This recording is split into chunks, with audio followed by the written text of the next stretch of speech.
What's up, young bucks, old goats? I got the tank and the bum. What's up, fellas? What's going on, guys?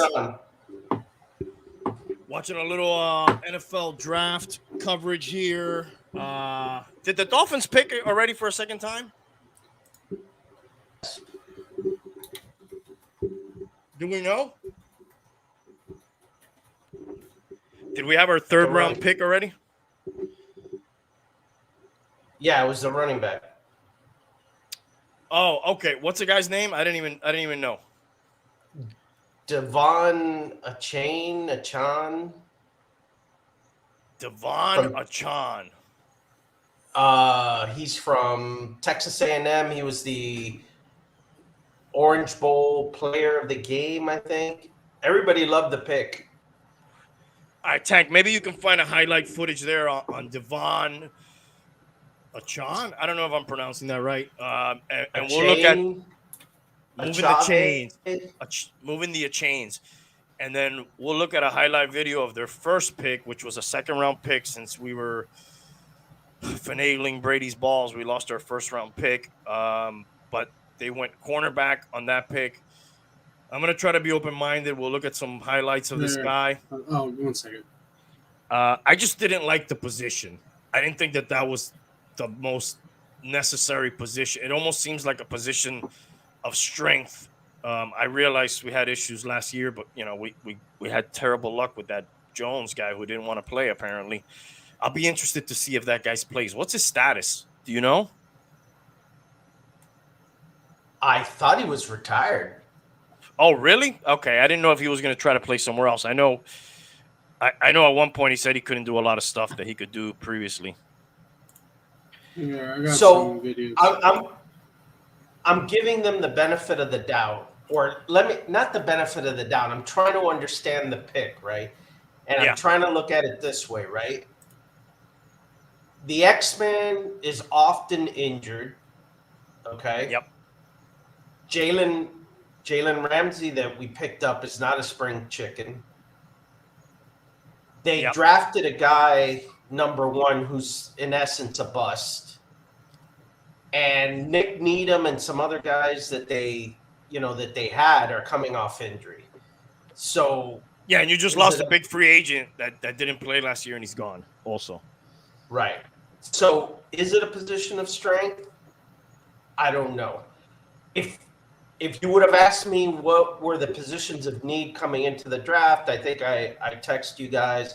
It would have been, in my opinion, linebacker, safety, O-line, and I think a running back, and I think you always have to pick up a quarterback. Did we mention linebacker? That was my first. That's what I said first, linebacker. Yeah, for sure.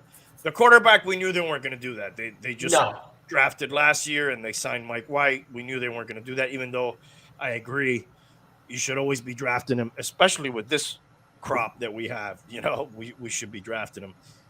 But I guess you don't have that many picks. They didn't have that many picks last year, and they drafted a quarterback. So, right. I don't know, man. You got some tape on this guy, Tank? All right, I got it. Who are we looking at here? Do you got the proper name? I'm sorry, Tank. Who is this? Cam Smith. All right, we're gonna look at the corner, which was the guy we drafted in the second round, which was our first pick. 51st overall. There's even some comments already that are saying I was perplexed with the pick, but I took a minute to think about it, and I knew he was good after seeing this guy on tape. And you can never not have enough DBs after the injuries we sustained last year. Yeah, it's a passing league. Let's see what this kid's got. I'm not a big. Hopefully, it's not the guy that's on the ground. It is the guy, but he just made a spectacular play. Yes, he did. I think you also have to factor in that now you have Aaron Rodgers in the mix too, right? So you have some of the better QBs in all of football in this division. I mean, think about how weak some divisions are. I heard, some of these talking heads saying, "Oh, Derek Carr is the best quarterback in his division." I'm thinking, "Oh my God, like that's got to be the worst quarterback division if Derek Carr is Right. the best. And which it's is that's the NFC South. So yeah. Yeah. Wow. But that just goes Yeah. to show you this guy seems to make a lot of big plays. That's for sure. I saw he had a lot of picks, in a few games in a row. He is his measurables. Do we have them? I think he was like 188. I don't remember if it was 5'11" or something like that. Which is kind of like your prototypical corner at this point, right? That's kind of we're not going with those super tall corners anymore. Remember, we used to go with like big corners, and then they started going with big ass receivers, and then we kind of switched back to like not small corners, but smaller corners that could move around a little bit better. He's 6'0", 188. That's kind of like your prototype at this point at corner, right, Bum? Would you say?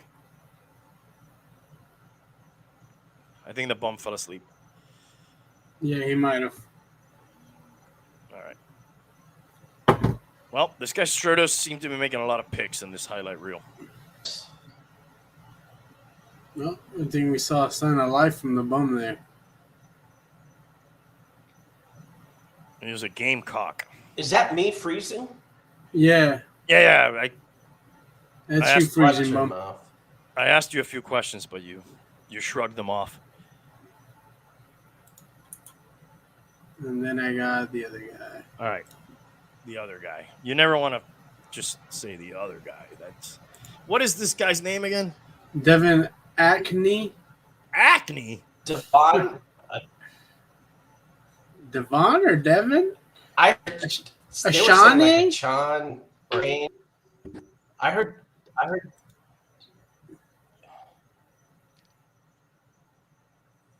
He was the fastest running back in the Good. SEC. Do we know this guy's measurables and Yes. time? What are they? He's definitely got some fucking wheels on him, that's for sure.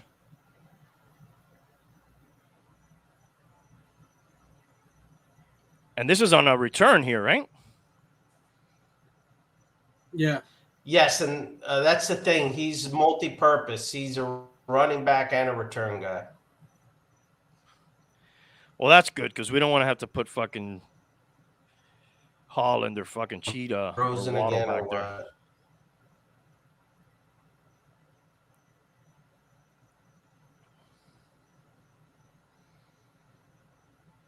Yeah, 8 touchdowns last year, 1,100 yards, 196 attempts, 10 games. The kid seems to have some good vision and definitely good speed.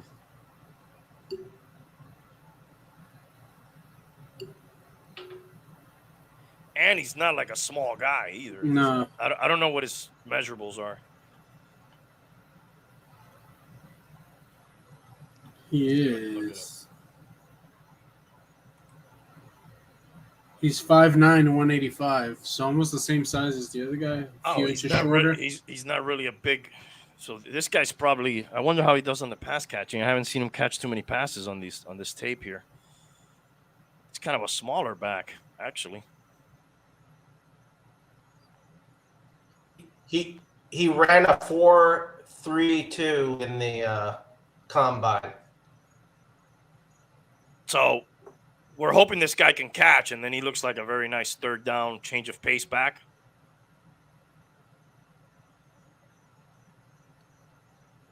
I mean, I'm who not is sure if you guys heard me. You mentioned he ran a 4.3 in the combine. Is this guy hearing us? There you go. Okay. We might have a delay.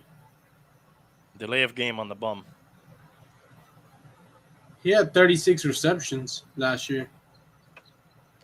Okay, that's a fair amount. They didn't really have many catches on that tape, but Bum, what do you think?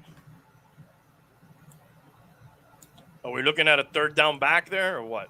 I think it's a good pick. I think he has obviously great speed and veteran.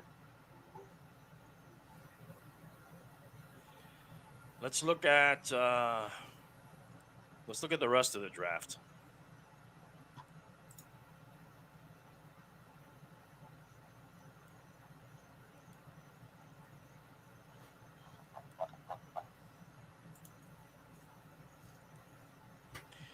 All right, this was the let's go to round 1, which was yesterday.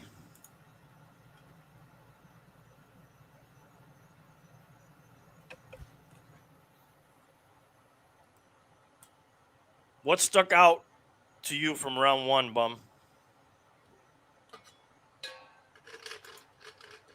The Texans.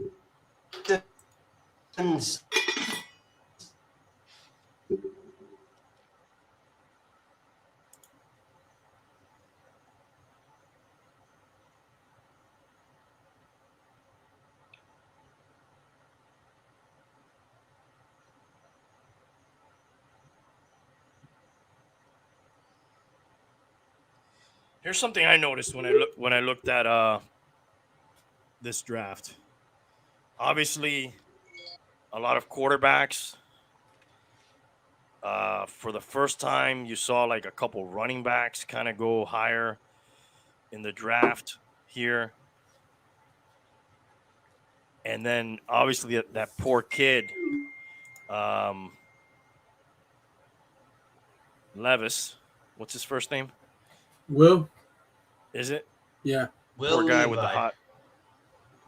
with his hot family. women. Family, sorry. Got a lot of memes out of that one. I wonder, when is the last time you got, check this out, 1, 2, 3, 4, 5, 6 guys in a row drafted that their last name ends in O-N. Will Anderson, Anthony Richardson, Devon Witherspoon, Paris Johnson, Tyree Wilson, Bijan Robinson. They're all sons except the Witherspoon, but they all end in O-N. I thought that was curious. I didn't pick up on that. Bryce Young, number 1 overall, Carolina. This is Tua if he were right-handed and not injury-prone, right? Is basically what this guy is. I don't like that pick. Yes. I think that guy's. They say he's 5'9" on a good day. With heels. Yeah. Texans went 2nd and 3rd. C.J. Stroud, Will Anderson Jr. Colts got the quarterback from Florida. That's impressive.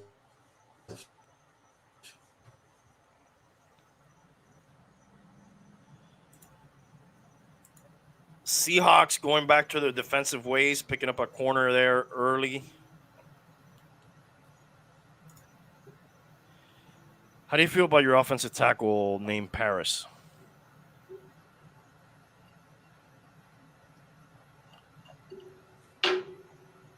Raiders, edge rusher, Tyree Wilson. And then the Falcons went on the running back. Who's the kid who had some legal problems here?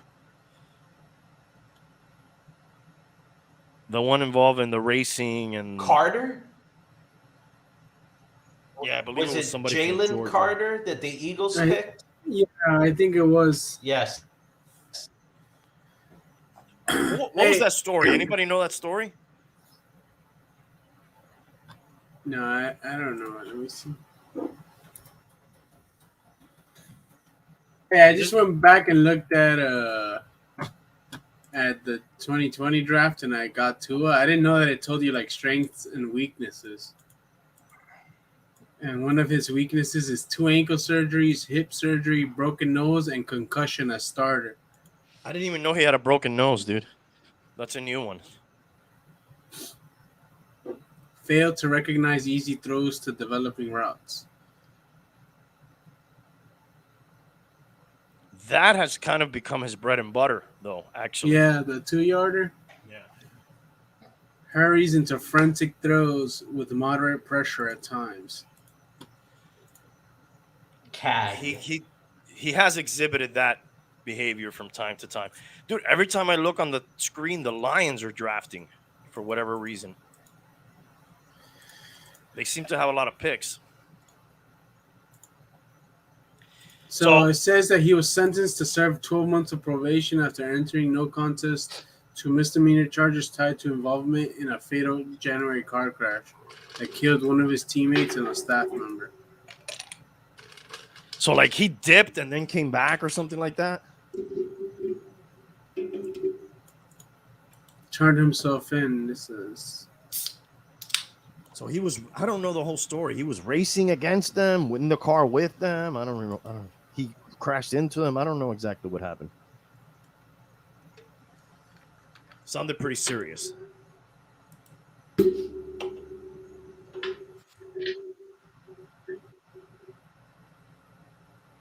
So of the top 10 picks, you had 1, 2, 3. 3 of them were quarterbacks. 2 of them were offensive linemen. 2 of them were edge rushers. 1 was a defensive tackle. 1 was a corner. And 1 was a running back.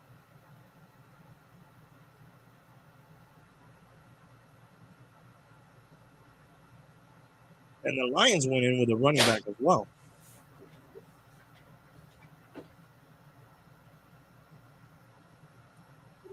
What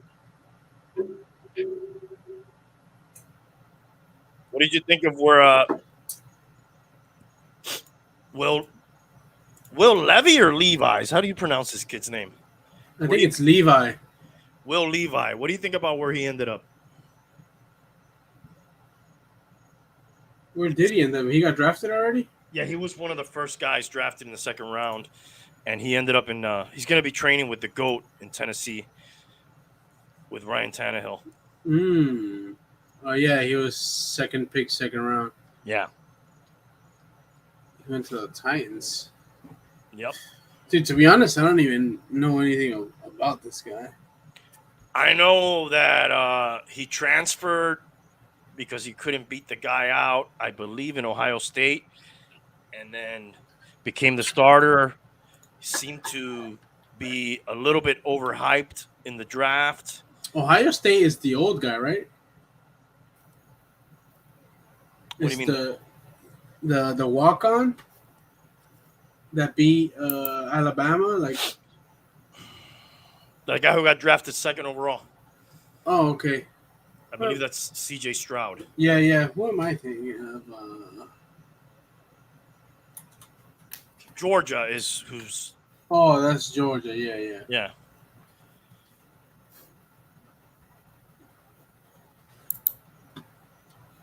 What's that guy's name? Stetson Bennett. Is he going to be drafted? Bum, can you hear us? I can, yeah. I just don't know what my conditions are. Well, we can hear you. We can hear you good now. Okay, I switched to secondary systems.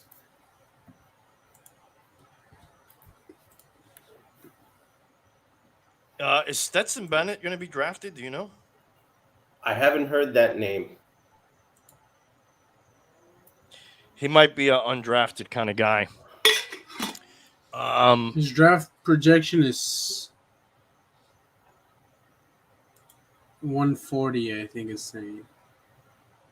By whom? Let me see. I did look at the draft protection for this Cam Smith guy, and he was kind of in that zone where we drafted him. I did see that. I don't know about the running back or his. So 51st is what pick of the second is like the 21st. Okay, yeah. 20th, I'm sorry. On the lower On the lower end of the round. Yeah. Okay. Yeah. Did they have him as a pure second rounder, early round, or like a third rounder? Most people that I saw had him as a second rounder, and there was one guy who had him like third round or later. Okay, well, at least we didn't pick a guy that was slated to go in the fifth, and we picked him in the second. Thank God. No, we would pick that guy in the first, and that's the corner that we're getting this guy to replace. Yes. So at least we're reaching in later rounds for these guys. Well, it didn't seem like we really reached for this guy. I just didn't like. That was the point. Yeah, I just didn't like the position. I thought you could probably have. Yeah. I mean, I don't know a lot about this stuff, but I know if you just doubt the Dolphins draft picks, you're going to be right a lot of the time. So that's sort of that's a good philosophy to go by. Yeah. Question it, and you're likely to be right. Exactly. Luke Schoonmaker, tight end. He sounds like a tight end that plays in the Dallas Cowboys. Another fake name. Yeah, look at some of these names, dude. Osiris Torrance.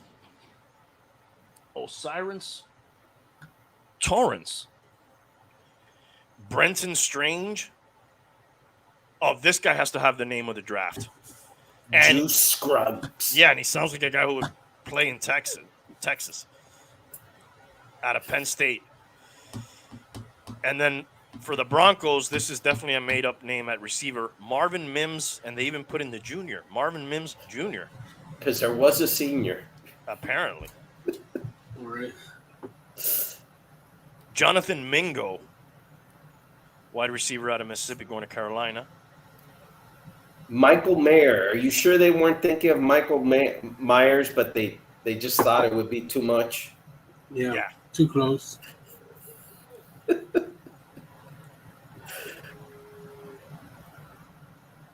pull up the third round here.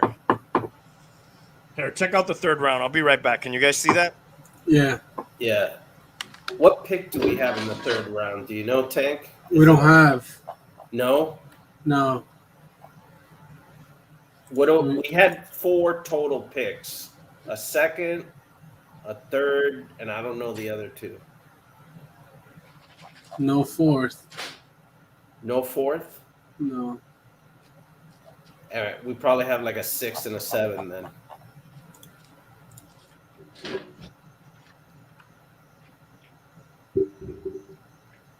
Lions picked up Hendon Hooker, quarterback, Tennessee. Yeah, no fifth either. Wow.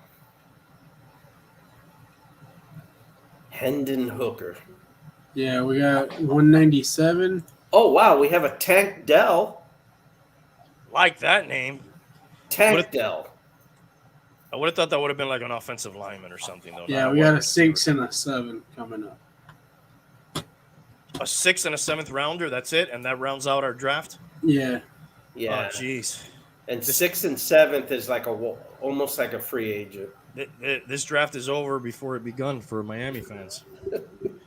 They did all the work in the off season. That's what it was. Jesus. A lot of receivers here in the third round I'm seeing. Yeah.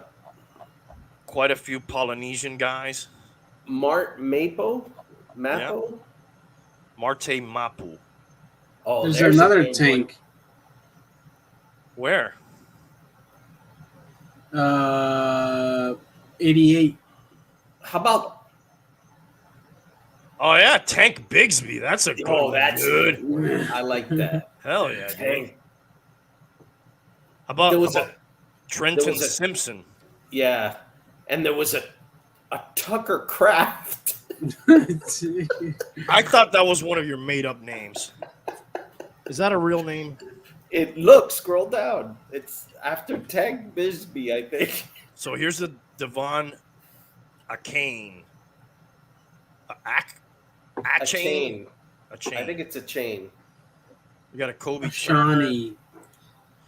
How about DeMarvion Overshone? Dude, that is made up all the way. You got to disguise your coverage, DeMarvion Overshone. You can't be. You can't overshow. Yeah. Wanya Morris, What about the last guy that just got picked? Jordan Battle, or Broderick Martin? No, two more. Ricky Three more. Stromberg, Jake That- Moody. Yeah. Oh, the Raiders It- are on the clock, but that's for seems tomorrow, like there- right? It seems like there's been a couple of Jake Moody's in the league. I don't know. That sounds familiar. Dude, these names are out of control, dude. What happened to Tucker Kraft? I don't see that. That's a made-up name, right? No, that's on there. I saw it. A lot of running backs, dude. There he is. Oh, Green tight Bay end. Packers. He sounds like a Packer, dude, because he's the Kraft cheese, Tucker Kraft. and he's a cheesehead, and he's white at tight end. Classic, dude. Here's the cocaine guy the Bucks picked up, Yaya Diaba. Tony, get the yayo.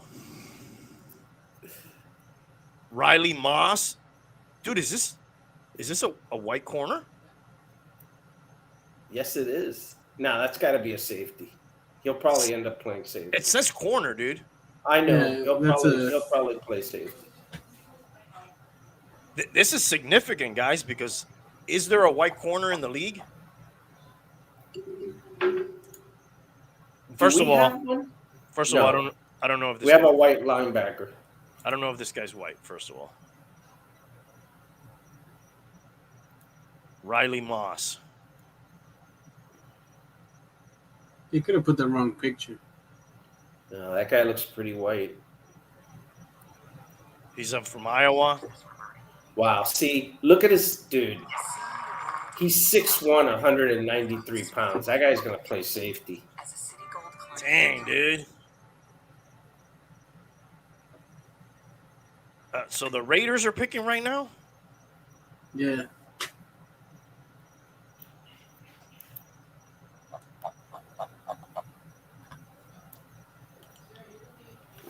And then we got the Ricky the Niners Stromberg. and the Vikings.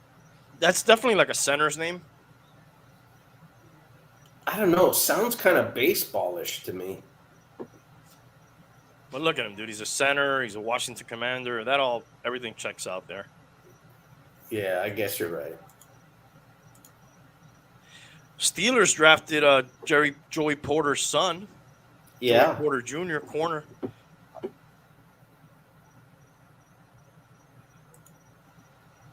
Tank Bigsby.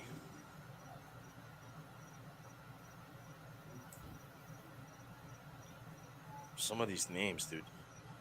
Wow, DJ Johnson. That's like How many DJ Johnsons has there been? in every sport, there's like 30 of them every year. We had a DJ Williams, right? On the Canes. Yes.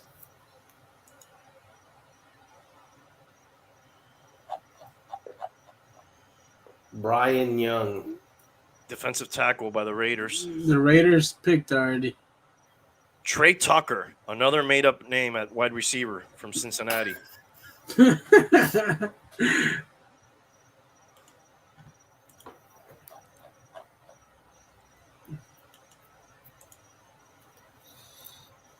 The Raiders seem to have a lot of picks. They should. Can you look that up, Tank? Who has the most picks in this draft? I would venture to say, at least in what we've seen so far, that the Raiders, Eagles, Texans, Yes. Lions. have had the most picks. How many do they have, Tank? I'm gonna check it right now.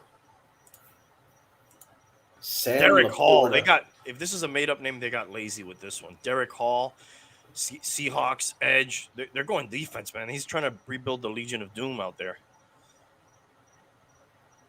Isaiah Foskey. Isaiah Foskey, dude. Joe Tipman at center.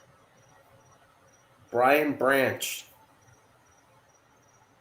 That sounds like a corner or a receiver. A Lion. That was a Lion pick.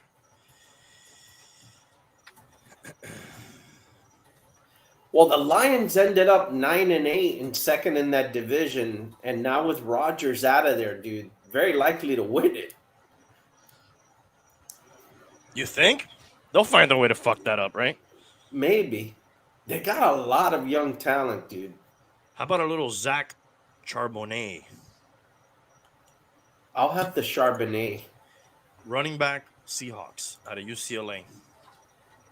It says the Texans and the Raiders have 12 picks in the draft. Look at that, dude. How many do the Lions have?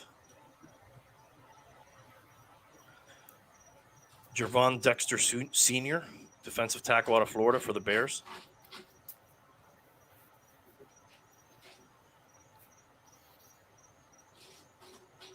John Michael Schmitz.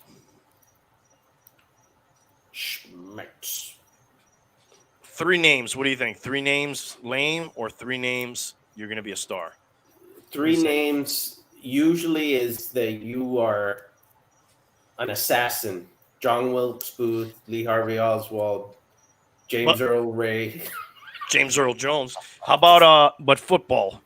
Odell Beckham Jr., even though that's not three names really, but no.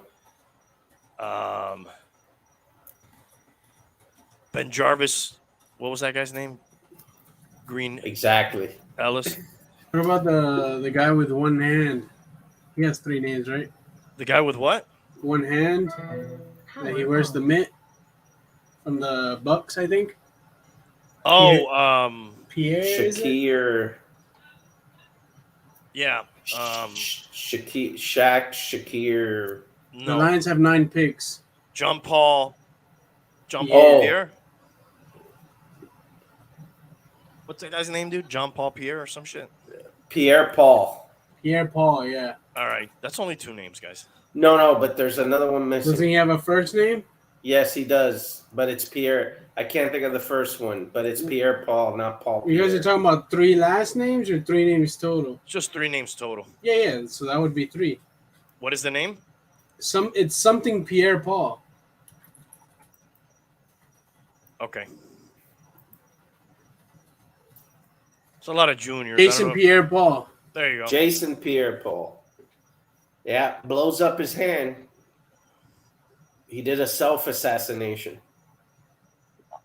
Wait a second. Is this the guy we looked at earlier at corner? No, this is a different guy. That's the guy I was saying that's like a Colombian or something. But Yes. this guy's a corner also. Yes. I made a crack at that. The last time they picked a Hispanic guy, he was a stone cold killer in Hernandez. But Are these affirmative action picks to get like a Hispanic guy and a white guy at corner in the NFL? Small businesses, it's time to break free. When's the last time you saw a Hispanic and a white guy at corner, dude? When's the last time you saw a Hispanic guy at corner, period? Anybody? Not too many corners that are Hispanic or white. Anybody want to take a? I got the best 50 NFL names. All right, we'll check that out in a minute. Put that on the burner for a second. Anybody care to take a stab at the Seahawks number 20 pick? Their name here. Jackson Smith, bro. Jackson Smith Njigba. Nick Jigba. I beg your pardon, sir. Jigba. This is another one that I Jigba. sent. I put Jackson Smith Enigma. Zay Flowers. Oh, yeah. Not to be confused with Trey Flowers. Who's Trey Flowers? Did I just make that up? No, there's a Trey Flowers. Okay, so you got a Zay and a Trey. Yeah. Brian Brees. There is a Trey Flowers. Yeah. Yes. He plays for the Patriots. Yeah, and he played for us, too. But, of course, when he played for us, he sucked. Well, the Ravens. Oh, got this he guy. is on the Dolphins. Currently? Still? Yeah, he's an outside linebacker, number 90. There's a couple of those. There was a corner named Trey Flowers. I think there was an offensive lineman named Trey Flowers. I didn't know about a linebacker. Rod Flowers. Oh, there's another Trey Flowers. Who does he Okay, play the Vikings picked up a corner here. Mekhi Blackman. It's a Pokemon. He was picked after Cameron Latu. Latu. Why would the Niners draft a tight end? Because maybe Kittle wants out. well, Kittles gets hurt a lot too, man. Yeah. Yep. Dude, and Niners got a kicker here, bro. Jake Moody. I'm telling you, I think there's been a couple of Jake Moody's in the NFL. And would you want a kicker that's moody? Ever? I'd like a tough kicker. I want him to be even keeled, not like, hey, dude, we game winning. I don't know, man. I don't feel like fucking making a game winner right now. Okay. But one thing, like I told you in the text, that you don't want is a kicker that wears glasses. That's bad. That would tell you there's some issues with his vision or something. Which it's kind of important for that position to be able to see between the sticks. What about Dicker, the kicker? Yeah. That's a good one. Yeah. All right, so the third round is over. You guys want to hear these names?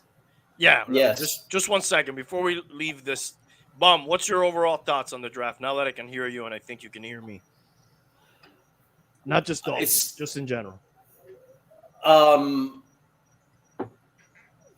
what I've read and kind of looked up, it's been a very short time, so I haven't seen any grades or anything like that. I'm hearing the Philadelphia Eagles have done really well. They've loaded up on defense. The Houston Texans supposedly have done well. I heard some people saying the Lions were controversial with their picks. And one of those, let's see what they did here with them. One of them was taking this running back early at 12. Well, that is kind of strange because in the offseason, they signed David Montgomery, and they already have that running back that they spent a pretty good draft capital a few years ago. What's the guy's name? The guy, man, I can't think of him. He's now. more of a pass catcher, though. This guy yes, you're talking about, right? Yes, you know who I'm talking about. Is it Jamal Williams? No, they had him and they lost him in free agency. It's the other guy. Yeah, who's the younger guy? Like the GOAT said, he's more of a receiving back. Yeah, but they drafted him pretty high. Swift. Yes, DeAndre Swift. Yes. They have DeAndre Swift, they have David Montgomery, and now they have this guy. And I heard that the Dolphins were very interested in Gibbs. He's a very good player. So some people were saying they reached either for the pick or the position there at that point. And then they went with a linebacker, Jack Campbell, with the 18th pick. Yeah. Is Dan Campbell still the coach there? Yes. And maybe he just wanted another Campbell? Yeah. All right, what else did you hear? And aside from that, we talked about the Dolphins. I was a little surprised with the corner pick. I'm not going to completely shut it down just because they've had injuries there. And we're hoping he's a shutdown corner. You don't want to shut it down. Here's the Lions again with Sam Laporta, tight end. Yeah, that sort of makes sense because they traded away T.J. Hawkinson. And then here they are again with Brian Branch, corner. Is that another white guy? No, half white guy. Oh, I think this is like a Mahomes kind of guy. Okay. Cocoa butter. I don't know what the correct thing is nowadays. Light skin brother. Red Bull. Yes. Yeah. I don't know. Don't cancel me. I don't know. I'm old. And then here they got a Hendon Hooker at quarterback. Damn it. Which the guys I was listening to on YouTube from ESPN thought that was a good pick. because he had an injury apparently late last season that he's going to have Yeah. time to recover from. And I'll tell you, that guy from Georgia looks like he had the guy from Florida. I'm sorry, the quarterback that I guess the Colts got this guy. The Colts, Yeah. Anthony Richardson. Yeah. That guy kind of looks like a specimen, dude. He does.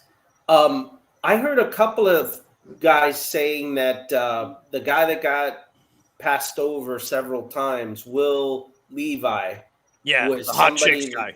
Yeah, the hot chicks guy. That he was should have been a target of the Lions, because remember, the Lions have Jared Goff, Mm-hmm. and really that's it. There's nothing in the wings. There's nothing, getting ready to come out. Well, now you got Hooker. Now you have Hooker. I'm rooting for the kid, the Levi kid. Well, I'm rooting for that guy too. I'm rooting for all these guys, but the kid who got passed over and he got memed and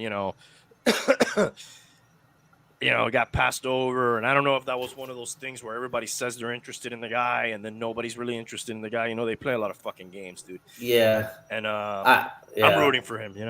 I gotta tell you, I'm rooting for him. Like, outside of football, I think he probably has a better life. Well, I don't think we need to root for him there. He's doing pretty well. He's surrounded by hot babes. Like, I don't even know if he cared. Maybe they kept telling him, "Hey, you're not being drafted." And he go, "Oh, okay." All right. Before we look at your list, Tank, I'm not going to put it on the screen yet. You got the top 50 best NFL names of all time? Yeah. Let's see if me and the bum can guess any of these names. Like what team they belong to? Just the names. What name could be on this list? Well, I can't see the full list. Oh, it's one of those? No. Like, I would have to go to the next page, go to the next. Yeah. I know what you mean. It's one of those ones they give you the ads. All right, let's just throw out a few of ours, and then we'll look at the list and see if any of those are on there. So, best names of all time in the NFL. I'm going to go old school on some of these names because I like some of these old school names. Like, what's the guy from the Eagles, dude, that almost killed Frank Gifford? Of course, I could give you Bronco Nagorski, too. That's one of my favorite names. That's a football name. Yeah. The So guy if I'm you're talking about is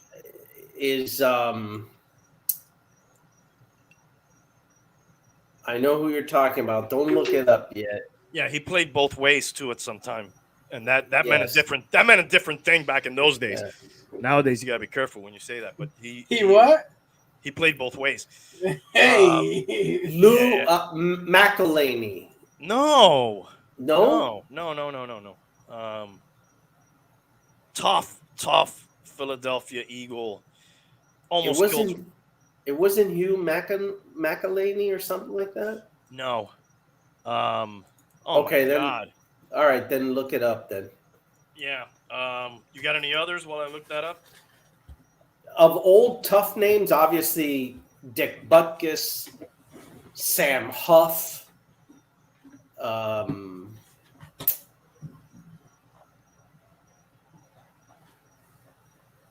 Hollywood Chuck Henderson. Bednarik. Yes. Chuck Bednarik. Yes. Chuck Bednarik. That's a pretty tough name. Yeah. What did you guys say? I couldn't hear you. Chuck Bednarik. Yes. I don't know if I saw it. Best names, dude. Why am I drawing it blank? Well, I'm out of football shape, obviously, dude. Here. Yeah, no, this is, It's showing. we've been out of cycle for a while here, several months. And then, are we talking nicknames or pure names? Oh, if we're going nicknames, that's a different thing. Exactly. No, Yeah, you got I think it's just names. just names. I think Dick Butkus, Sam Huff, Chuck Bednarik. Ben Gay is one of my favorites. You mentioned the first one, Bronco Nagurski. Yep. That's classic.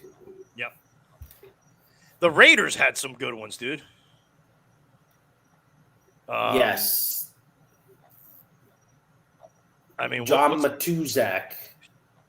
Bolitnikov is a real good one. Fred Bolitnikov. Yeah.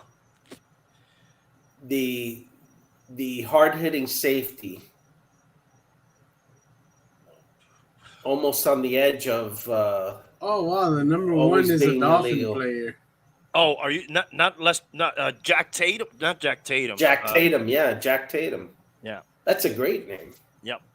The number one name is he was an offensive guard for the Dolphins. Well, I guess he played in the St. Louis Rams, the Bills, the Dolphins, and the Raiders. Richie Incognito? Yeah, Oh, hell yeah, dude. that's the number one. Name? Yeah. It's a good name. I wouldn't have picked that one. Wow. Not number one, but definitely worthy of being top 50. Number two is a current player that got drafted in 19 for the Saints, wide receiver. His last name is Humphrey, but his first name is Lil Jordan. This list is weak so far, dude. There you go. Earthwind Moreland. What's that? From the Patriots, Earthwind Moreland. Okay, because they're going Earth, Wind, and Fire there. Then is DeBrickashaw Ferguson. Oh. That would not be a good basketball name, that's for sure. No. Equanimus St. Brown. Wow. That guy sounds like he's mining for gold out in the fucking frontier back in the 1800s. He's a present player. I'm sorry. 6 is Happy Feller. Wow, that's cool. Also sounds like a cowboy. It's a kicker. 7 is Fair Hooker. Oh, Fair Hooker, dude. Receiver. Fair Hooker. That's a good one. That's one of the best names of all time. And the next one is pretty good, too. Clinton Dix. Yeah, I was going to say, and the other one is Micah High. That's what Monica Lewinsky said when she was with Bill. Yeah. Clinton Dix. Yeah. He still plays? He had 5.5 sacks. I think he might. No, yeah, he is. He is. Yeah, he's a safety for the Broncos. See, he used to be a corner. Now, when you get older and if you still can hang around, they'll put you at safety. Yeah. LeGarrette He was a Blount. Green Bay Packer. Like Garrett Blunt. Blunt, yeah. Yeah. Ben Jarvis Green Ellis. I mentioned him earlier. The law firm. Running back for the Barkevious Patriots. Mingo. There was a Mingo drafted this year. Yeah. Takeo Spikes. Takeo Spikes, linebacker, Bengals. Good name for a linebacker. Peerless Yes. Price. Peerless Price was a great name. Yeah. Receiver, Tennessee, then later a Bill, and I don't know where else he ended up. Bronco Nagurski. Oh, he was a Bill. I didn't know of him as anything else. Well, he was Tennessee in college. Oh, okay. Yeah. He's Volunteer. Bills, Falcons, Cowboys, Bills. Yeah. Ashton, your body. Your booty. Your booty. Yeah, your booty. Is it booty? Yeah, it's your booty. It's not my booty. It's your booty. Nick Toon. Nick Toon, receiver, right? Jets? Yeah, no, Saints and Rams. Okay, I'm thinking of Altoon. Altoon. Yeah. This guy only played 4 years. Who was Altoon's counterpart, bum? At receiver out there with the Jets. It wasn't Wesley Walker, right? Wesley Walker was before that? Yeah, this guy I'm thinking of was later. Oh, not Crabette. No, before. Doesn't matter. Jack Youngblood. Yep. You know, the Texans for a little while had some good guys on defense. They had a Merciless. Yes. They had a Cushing. Ashton Kutcher. Yeah. Oh, Colt McCoy. Colt McCoy's a good one, except he had a like a fucking pop gun, not really a fucking Colt 45. He's still playing, it says. Yeah, dude. I admire him. Ya booty. Philip Supernall, I don't know who the fuck that is. the tight end for the Titans. Crap Hanso Thorpe. Craponzo Thorpe, yeah. Oh, he only played 1 year. Because he was a crap Onzo. Hanso. Ebenezer Ekubon. Yeah. Oh, I've heard of that guy. I think he was also he might have been a Texan if I'm not mistaken. No, he No, was a Colt. Cowboy, Okay, yeah, Cowboy. a Cowboy Brown, and a Bronco. Will Shields, offensive guard. By the way, when Altoon came into the league, the guy next to him was Wesley Walker.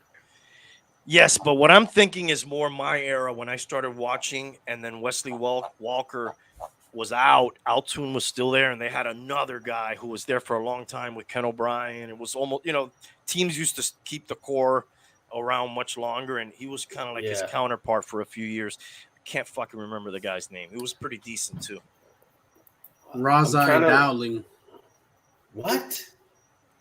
Raja Ghul? What? Kinda, yeah, like Razai Ghul. Razai Dowling. He was a defensive back for the Patriots and the Raiders. I can't say I'm familiar with him. Forrest Lamp.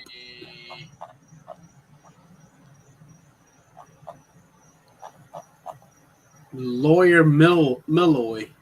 Lawyer Malloy. Lawyer Malloy. I mean, I wouldn't put that up there in like the 50 greatest names of NFL No. history, dude. What about TJ Slaughter? Yeah, I did like a TJ Slaughter. Little TJ Slaughter. It would have been a better name for like a hard-hitting linebacker or safety or something, but he was a receiver. Frosty Rucker. I like me some Frosty Rucker, dude.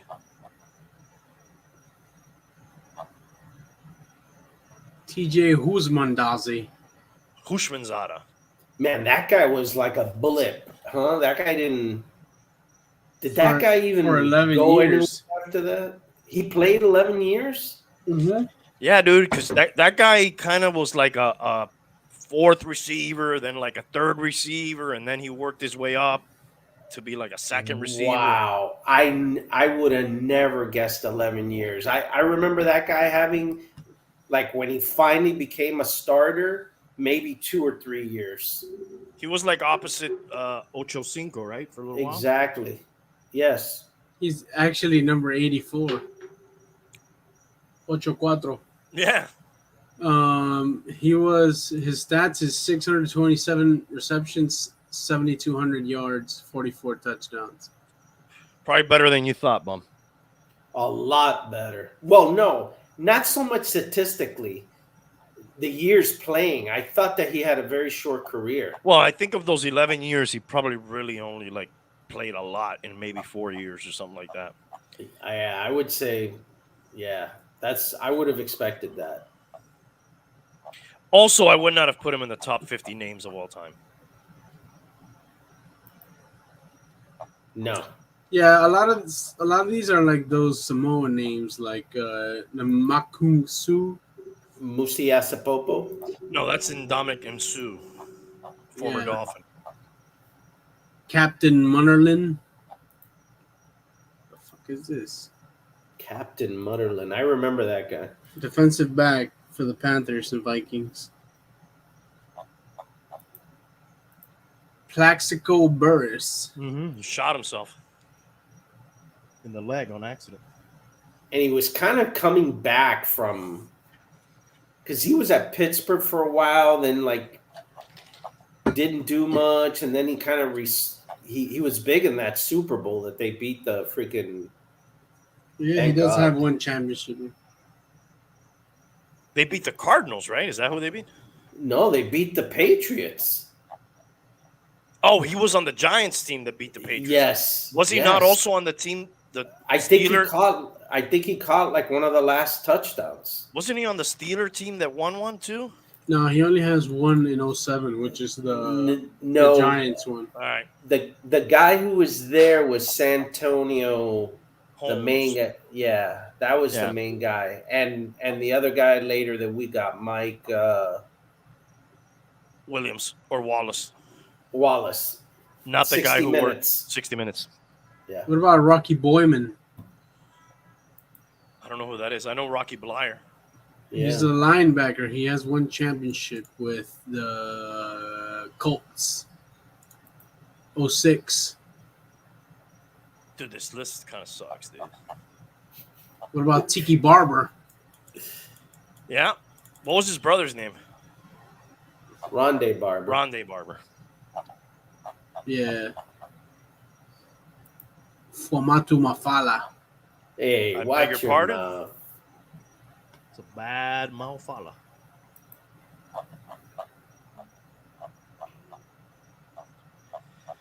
That's it. 49 is Guy Wimper. Oh, dude. That's one of the worst names. I think he was an offensive lineman. He's Dude. offensive tackle, yeah. Dude, there's a lineman, Buzz Nutter. I can't Great believe that. name. I can't believe that wasn't on the list. Buzz Nutter. Buzz Nutter, dude. That's it. Race car driver Dick Trickle. Rusty Kuntz. Yep. Ouch. If You you're better going, hope you have your tetanus shot. if you're going nicknames, there's a lot of good ones there. Just in recent history, Beast Mode was a good one for Marshawn Lynch. What about Tua? Does he have a nickname? That's it. I thought his nickname was IR. Concussed. Concussion. Megatron was a good one. Bullet Bob Hayes. Nice. Primetime. Coach Prime. Sweetness. Sweetness. I got a list of nicknames. Broadway. Billy White Shoes Johnson. Legatron. Legatron was some kicker, kicker. obviously. Yeah. Yeah. Prime was time. I'll tell Is you that now. Zerline? Zerline, yeah. Yeah. The Bus. Yep.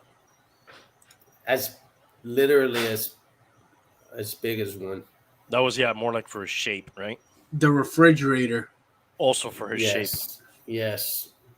The Playmaker. That's a good one.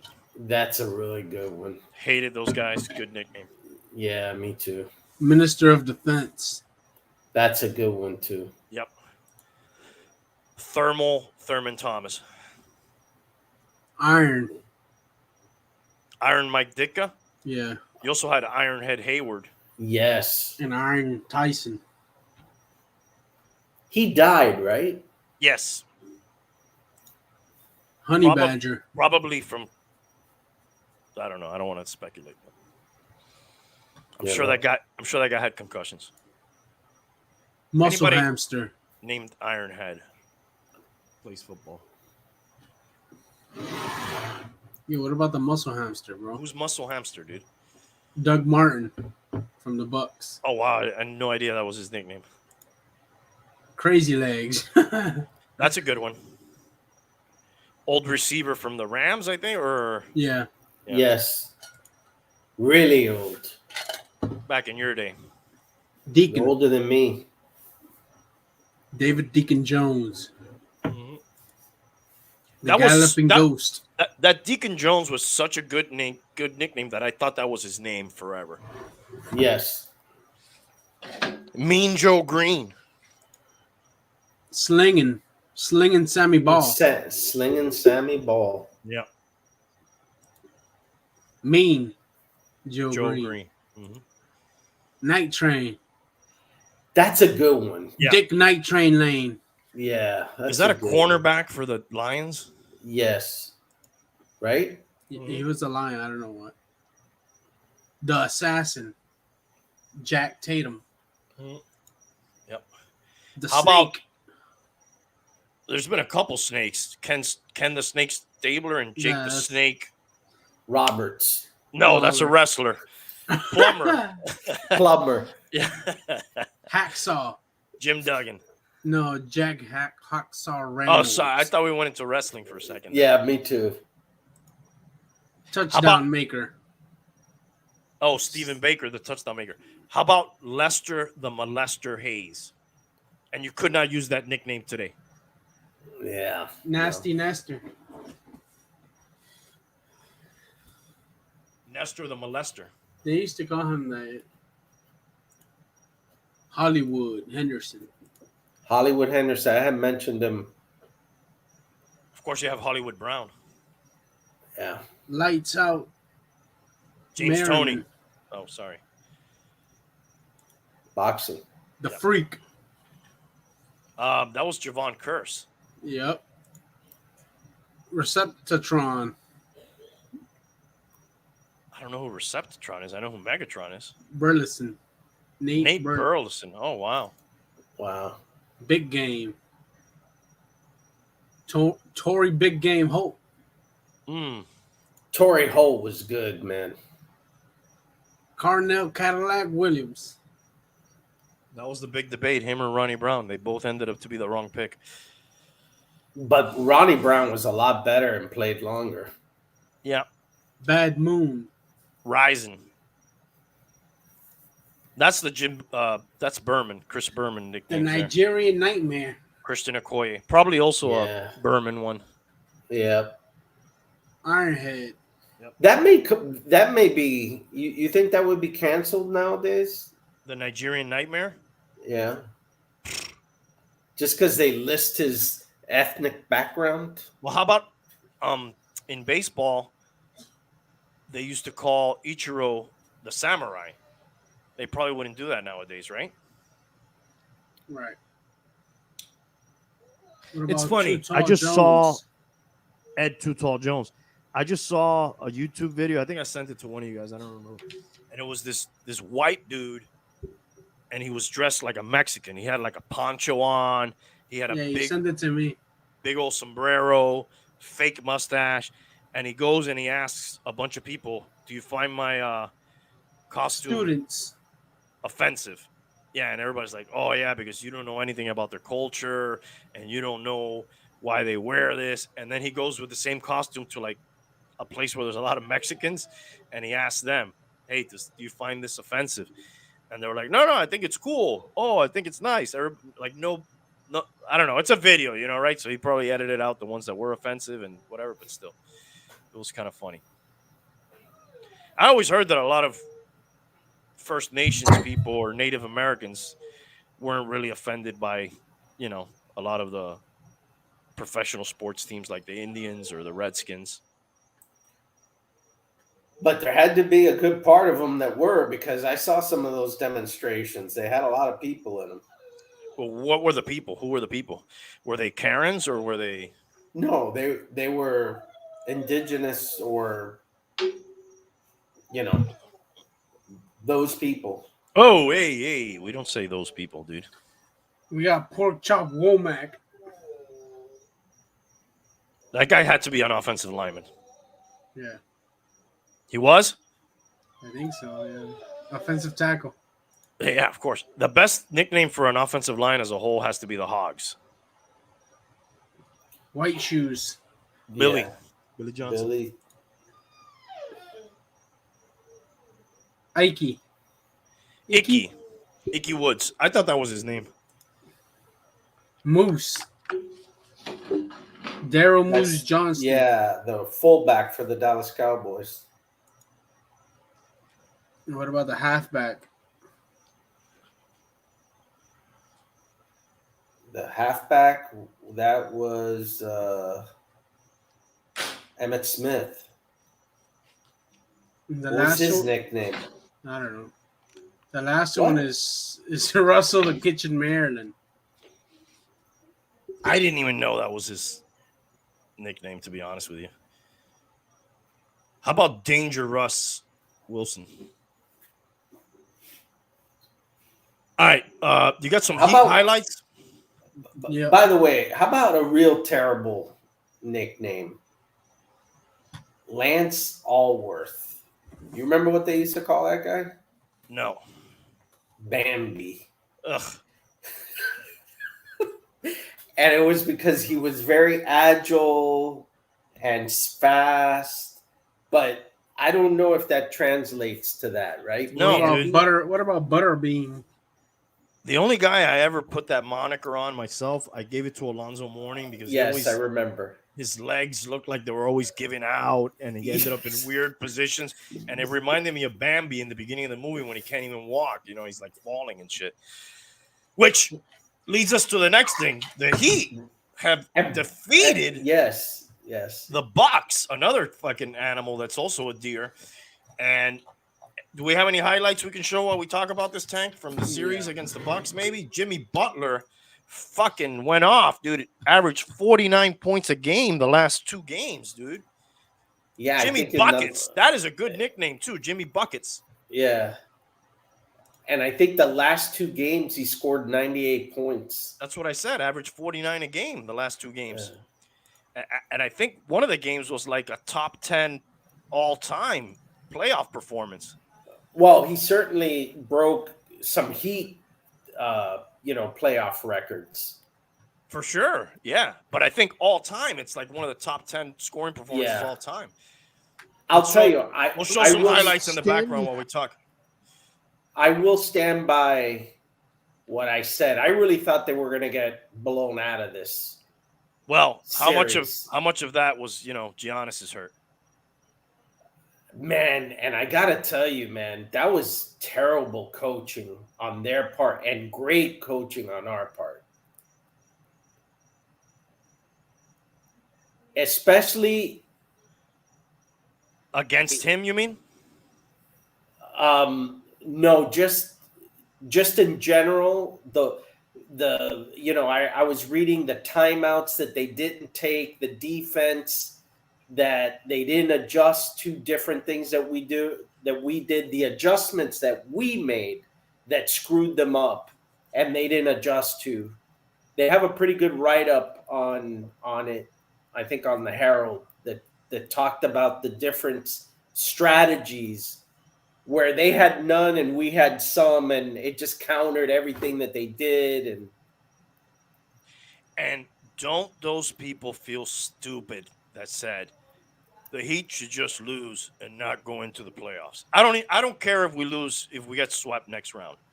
You got to feel pretty stupid if you said that. Well, I will say this. I never said that because I never believe in that.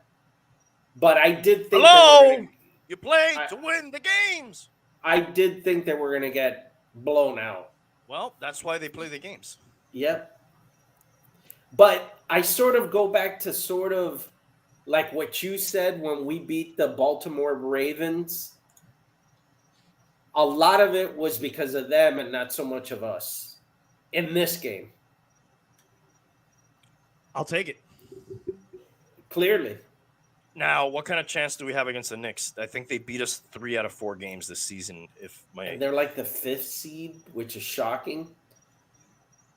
You know what's another thing that they did in the overtime, the last game that went into overtime, dude, they were down by 16 points in that game. That takes cojones.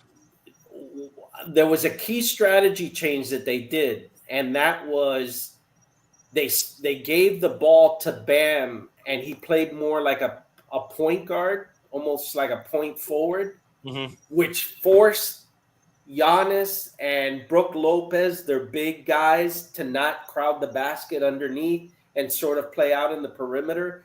And then they started to just pass the ball to Jimmy, and there was no defensive presence there. And that was like a change that they didn't adjust to at all. Genius. Spo's out there fucking playing chess, dude, and they're playing checkers. Dude, there's a reason, and it's shocking. Look it up. Spo is considered like top 15 coach of all time, not of the Heat, of the NBA. Because why wouldn't he be, dude? I mean, he's pretty young guy too, So a lot of people don't, they think of all the old guys, but that guy's creeping up on all of them.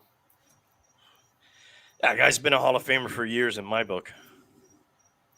Dude, and he's really working with kind of an empty gun, man. I mean, he's got Jimmy. Bam could be the new Bambi. That guy's super soft, dude. for a power position. They kind of have like a collection of, guys who were something once upon a time. A lot of undrafted players too. And a lot of aging stars. That's their specialty always, right? Like undrafted G League players that they somehow convert to pretty decent players. That was a dangerous play. But even some of those guys were failing, But the only real superstar they have is Jimmy Buckets. Yeah. Jimmy and Kyle Lowry. Oh, dude, and he's terrible, man. He's over there. He looks like he's 130 years old. He would have been good if we would have got him 3 years ago when we tried, but not now.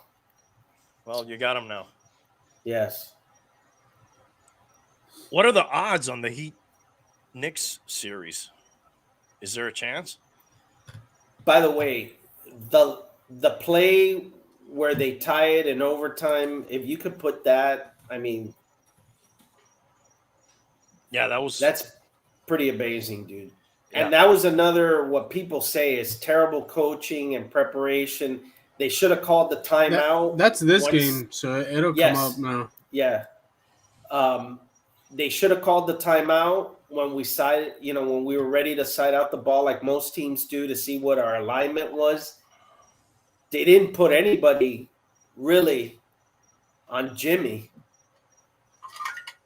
Yeah, it was like a cardinal sin. Like that's the one thing you can't let happen, and they let it happen. Granted, it was a heck of a pass, and it was a miracle that he made the shot. But the fact that he had the opportunity was everything, right? Mm-hmm. The Warriors lost today. Nuggets Warriors is going to Game 7. Wow. Are the Lakers through? Yeah. No, the Memphis had tightened the series. I think their Lakers are up 3-2. They're playing right now. Lakers are up 3-2, and they're winning 57-42. Okay, so by the end of the evening, they might be through. Second quarter. Brook Lopez is the kind of guy I see, and I want to punch him in the face. Absolutely. I was thinking more like running him over with my car in the parking lot. Whoa, hey. 9 minutes left in the fourth, and we were down 102-88.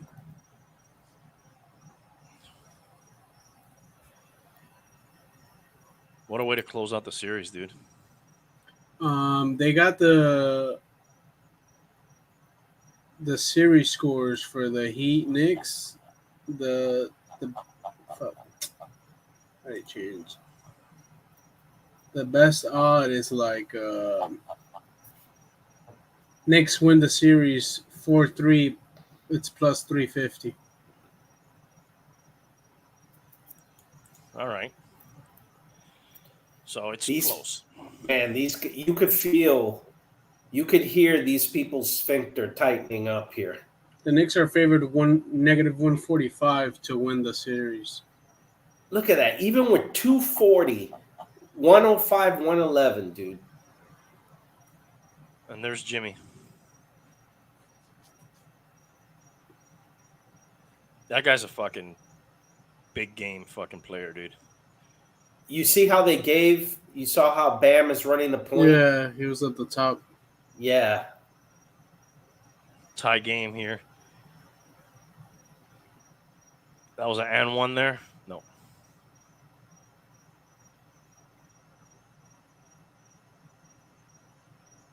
Weird shot. That was Bam. Yeah. Damn, we're down by 4 there. Dude, that's fucking badass, dude. This guy had a game of his career. He couldn't believe he made it. You saw the look on his face? This was controversial, that play right there.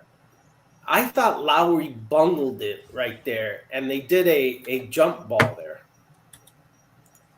Why did they do a jump ball? That I don't know. Let's see.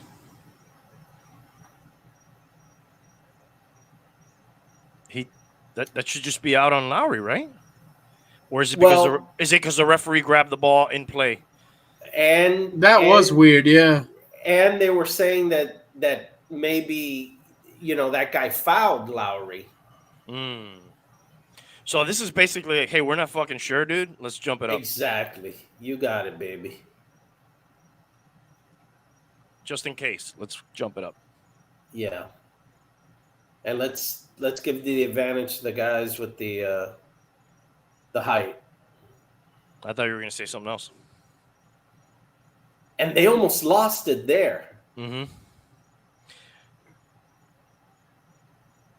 And that's oh just my fucking god! amazing, dude. That's just fucking amazing. Run that back one more time, please, Tank. They should have called the timeout there. Oh my god! Was that with one hand? Dude, that's more than a Hail Mary, dude. By the way, a lot of people say he pushed the white guy down. If you look at that, It looked like a push off, right? Yeah, but supposedly the rule, if the ball's up in the air like that, that's legal. But I don't know about that. Oh, you gotta let him play, dude. Easy for me to say. This guy was just on fire, dude. Yep. This is Sunday, right? Game 1? Yeah.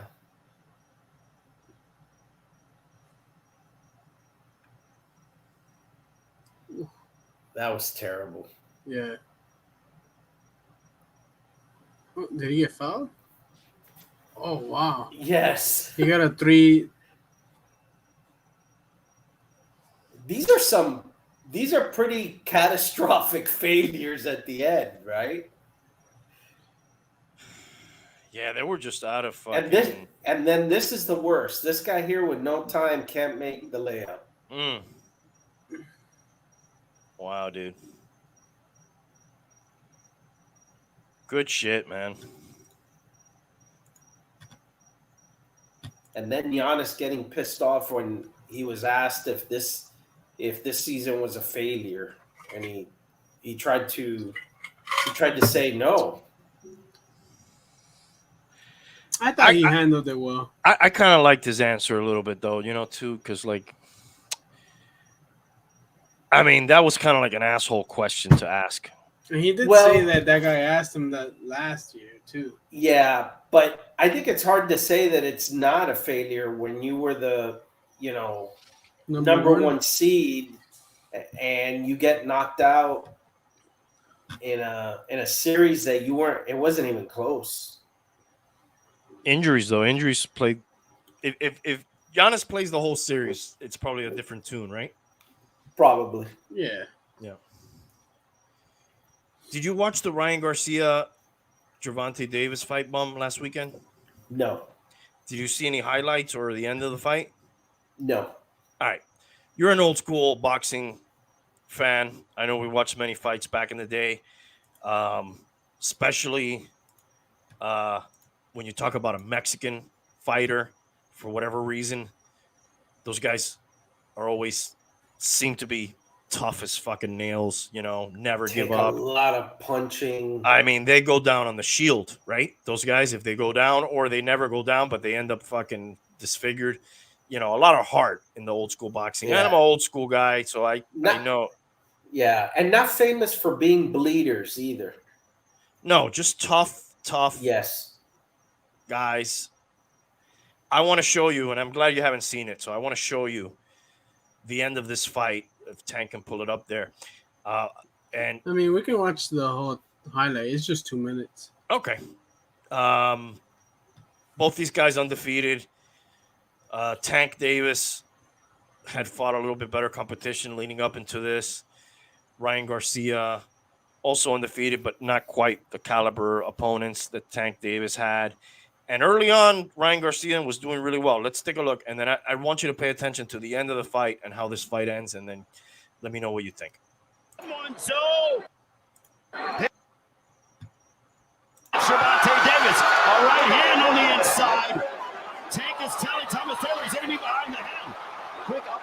You know, I like what he got overconfident there because he was giving him some like, I don't want to say rabbit punches because they weren't to the back of the head, but he was hitting him sort of like that in round, and then see what you can do. Absolutely.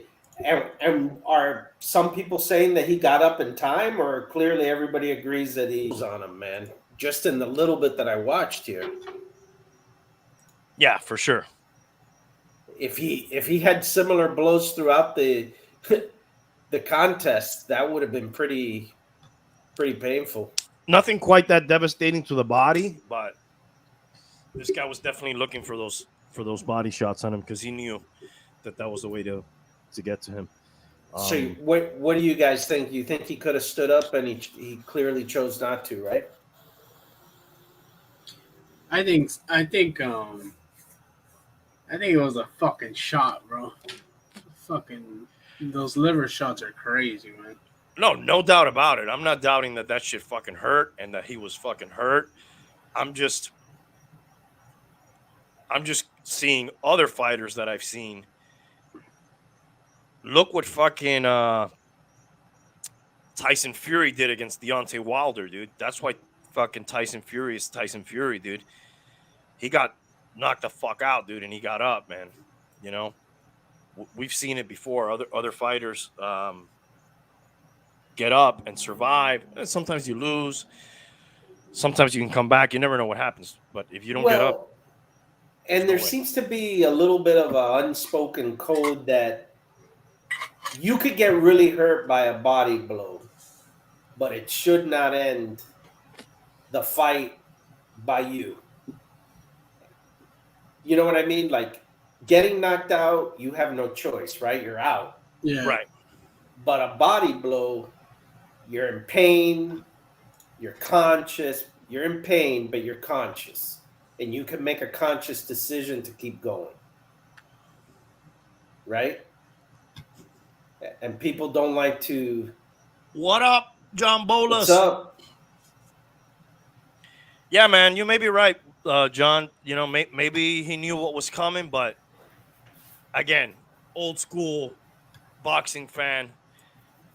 They both made a killing out there. I like to see, I don't know, am I a fucking savage? I don't know. I like to see the guy go out, on a shield, like they say, like. Yeah, I would agree.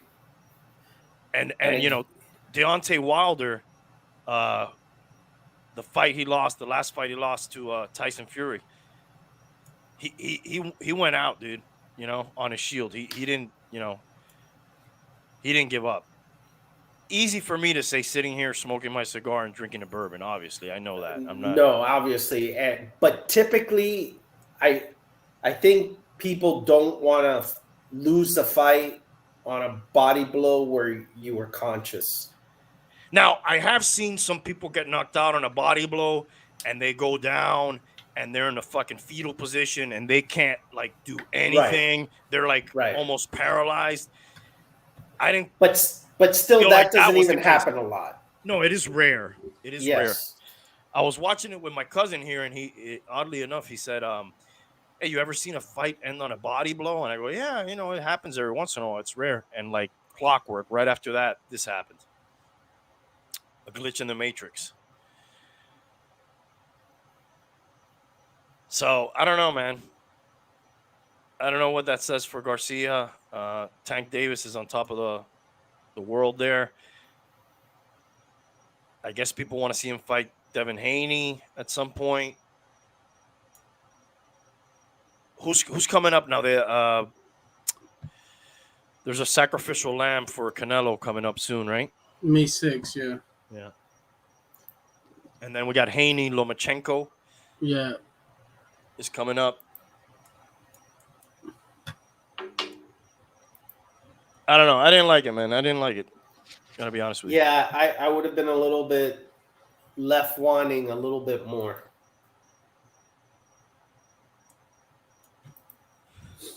But that's, like you said, that's easy to say sitting from our position. Yeah, exactly. Dude, the Oakland A's are going to Vegas, right? Have you heard this? Yes, I heard that. Wow, dude. A few years ago, there was no teams in Vegas. Now they got a Wow. hockey team. They got a fucking football team. They're gonna have a baseball team. I think that's a good segue to the gambling topic, isn't it? What have you done your research on the NFL gambling situation? You know, not in depth, but enough to know. And it's funny because Nikki was asking me, my son was asking me about how the whole gambling thing kind of flipped from one moment to another, right? Yeah, With all the leagues, right? that's sweet gambling money, dude. They were all traditionally very against it and very, snooty, I guess would be, highbrow, very, very worried about it. Oh, the integrity of the game, all this crap. Well, for years, that's why you couldn't have a team in Vegas, right? They were fearful Yes. of people getting to players and all that. They got a soccer team too. Look at that. And dude, I'm they talking went about from, real sports here, bro. Oh, and they went from the integrity of the game to, dude, they're deep in it, swimming in it. They're like, yeah, gambling. Like, Use promo code NFL Football for a Yes. discount. Oh, and by the way, if you have a gambling problem, please call 1-800-330-99. Yeah, exactly. I mean, they really went from the extremes pretty damn quick. I heard, rest in peace, Norm Macdonald had a big gambling problem. Did you know this? Comedian Norm Macdonald, famous. No, I know who Norm Macdonald is, but I never heard he had a gambling problem. Oh my God, there's a story. I don't know if it's true or not. Where he was, I don't know if he was in Vegas or New Jersey, and he just threw like thousands of dollars into the water, and that was like how he was sort of helped him quit because he knew he was going to burn it anyways in the casino, and he just threw it in the water, and then that was part of the process that he used. Are you a fan of his comedy, by the way? I do like him, yeah. Yeah, I like him. Tank, you like Norm Macdonald? I seen him on the Fairly Odd Parents. He was a genie on there. Yeah. Help me understand something, because I've never really been a gambler or a betting man. So before, was there recent law, or how recent were the laws changed to allow pretty much sports betting from anywhere at any time? Because it used to be much more controlled, right? Or no? Well, from what I've been told, okay, I don't know any of this person. From what I saw in my earlier days, you would do this with a bookie, Right. Okay, because I'm older, I'm going to be 46 this year. So in my early days, you had a bookie, you would call, right, or see them or whatever. And then with the advent of the internet, there was all this offshore gambling where there was like a sort of like a loophole where, yes, you're placing your bet on the computer here, but where is the bet really being placed if you're going to a site that's registered and located? Yes, there was a broker rule. Yes, yes. Credit card companies didn't like it, so it was, sometimes you had to go around a lot of loopholes to deposit.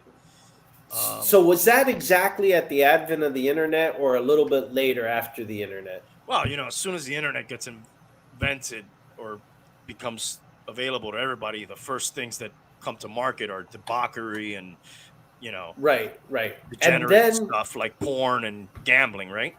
And then locally, we basically only had racetracks and dog tracks and high-a-lie. And then they passed like a pari-mutuel law where they allowed additional kind of gambling in those places. Yeah, the pari-mutuels, I think, not well versed in that part because I never got into any of that. But yeah, you would be able to go to any place that had dog or horse racing and bet on stuff going in other areas. But as far as sports books are concerned, I don't remember of any here. But the Sea Escape used to have a sports book that you could, while you were on the ship, which the Sea Escape was like a nightly cruise that would leave out of Fort Lauderdale. And once they got into international, it was a gambling boat only, basically. Yeah. Once you got into international waters, you could, blackjack, craps, all the, casino classic games. But they That's also just had like a cruise ship. yeah, but they also had a sports book where you could place your sports bets on there. And then, after that, laws started changing, and depending on the state, there's some states that, full blown allow it. And I don't know what it is today. I don't know if you could walk into the Hard Rock today and place a sports bet. I think so. Yeah, they have a sports book. Or at least a way to place it somewhere else that allows it. Yeah, but then you get into all this DraftKings, which is like betting on players and what they're going to do in a game, and that's just fucking gambling too, obviously. Of course. I'm not, in that game, so I don't really know what the current situation is with all of that. But like, it's not hard to place a bet, if you want to do it, mostly online. But it's certainly gotten easier than, say, obviously the 1990s. 100,000,000,000%, dude. Right. And it's accepted to the point where, on ESPN, which whatever, ESPN's not what it used to be, but like they have shows that are, all about bad beats. Yes. And, it's all like they'll openly talk about gambling. Like, when back in the day, back 20 years ago, it would be like, well, for some people that might be important, that play, now it's like. Right. Right. Even though I see some of those NFL shows, they don't really bet.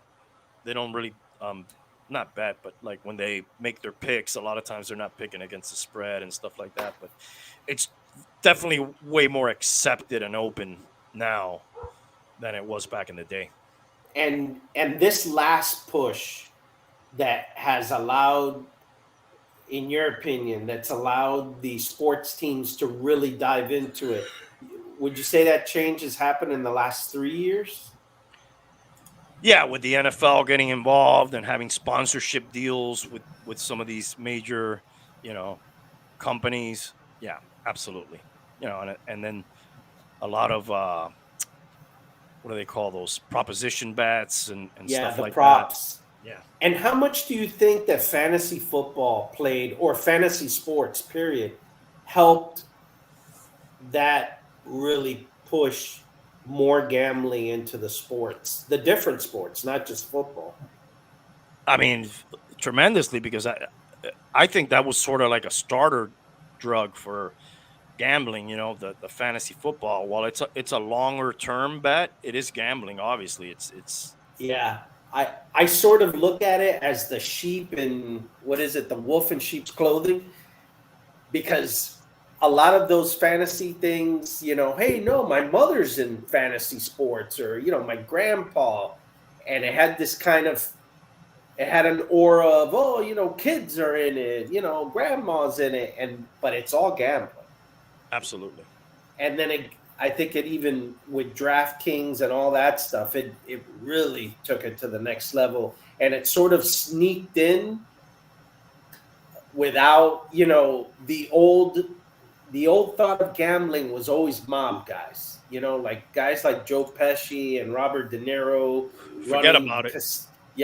The casino. And I think it turned into something that was relatable, but by more people, and it kind of snuck in there. Yeah, I have to agree. So it's definitely more accepted by them, more socially accepted. I mean, think of the things nowadays that are accepted, dude. And we're Tank's in his 20s. He just turned 27. Happy birthday, Tank! Just passed. Oh, happy birthday, man! When couple days ago. Wednesday. Oh, congrats, man! Thanks, 27. man. Jesus, you're not even 30, for crying out loud. I'm in my 30s. The bum's in his 60s. So times have changed. But just think of all the things that are socially, I mean, we have edibles and medical marijuana now, and like people's grandmas are taking fucking marijuana and shit. You know, like all this stuff that was considered taboo just 20 something years ago now is it's being advertised to you on television, really, right? How is it that now we're seeing players get suspended for gambling, and before I don't think that was very rare. It's not like they weren't gambling, probably, right? Exactly. You know what I think the answer to that is, Bum? That they want to show that there's enforcement? No. Yes, but not what I'm thinking. I'm thinking back in the day, you had to go find Mickey in the fucking bodega, and you had to get Mickey to turn over and say, yeah, fucking, what's this kid's name? Receiver that got suspended last year is coming back this year. Calvin Ridley. Yeah, so you gotta get Mickey in the corner to turn over and say, yeah, Calvin Ridley. He was never gonna do that, right? That's the code. No. Now, Right. oh, your account is traced to your IP address and blah blah blah shows you placed the bet on. You know what I mean? It's easier to track now. Now, like, they know where you are at all times and what you're doing and what fucking porn you watch and what fucking video you liked and what comment you placed. So I think it has to do with that more. That's a great point. So because it's become mainstream, you've sort of lost your privacy in doing it. Exactly. It's easier Yeah. for them to figure out without a shadow of a doubt whether you did or didn't. Because there's never any there's no Pete Rose saying he didn't gamble on any of these suspensions ever, right? Nobody's denying it. None of these guys Right. have ever said no. Everybody's like, oh yeah. Because they probably go in and they go, hey, we know this is your account. We know this came from your phone or your computer. And this is what's going to happen.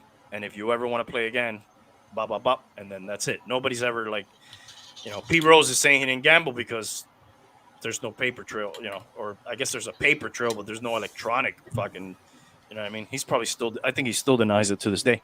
Should be in the Hall of Fame anyways. But yeah, computers, I think, and technology has, in my opinion, made that shit way fucking easier for them to call out and sort of try to clean up. But it's all fucking rotten, dude. Yeah, I would say and you know what? A big hypocrisy, right? The whole NFL to me is a hypocrisy, dude.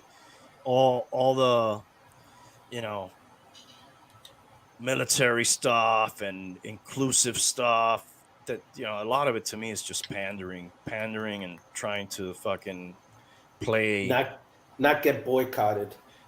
I don't think it's genuine. None of it, dude. I don't think any of it is not that there's, good,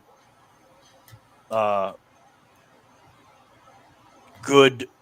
I don't want to say intentions because I know what their intentions are. Their intentions are to make the most fucking money possible, but good causes or good things. But like, I don't think they're coming at it from that side. They're coming at a lot of that stuff from how can we look the best and make the most money and continue to generate the most money and just grow and grow and grow and grow. But I'm a cynical person anyway, so what do I know? I think on this one, probably rightfully so here. Dude, what's up with the Panthers? I'm not a big hockey guy, but I know they were in the playoffs and they won the last game. Are they out already, or are they still in there? Did they play tonight? They had made it a 3-2. Right. And they played tonight, and I don't know if they won. Dun, dun, dun, Or dun. lost. They lost? They're out? No, they won. Oh, so 3-3. We're going to get a game 7. Oh, no, wait. That was the 26. Sorry. All right. Stand by.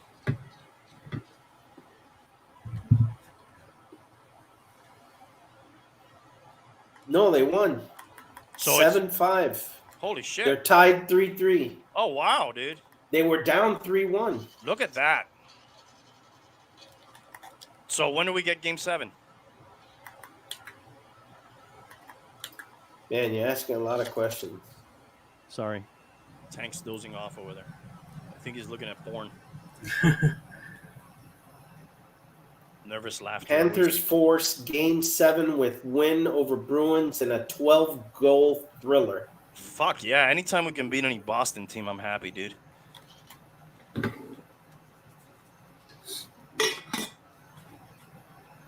Hey, you guys know any good jokes? There's two cannibals. I should have told you guys in advance. You guys want a joke? Yeah. All right. I'm terrible at my delivery. Let me see if I can. Did you guys hear Delta Airlines was voted best airline of the year? No. You know who's was never voted best airline of the year? Those 9/11 airlines. That was the joke? That was a joke. That's terrible. I saw it coming, but I was expecting something else. All right. Let me give it another try here. Wow, that was terrible. Sorry.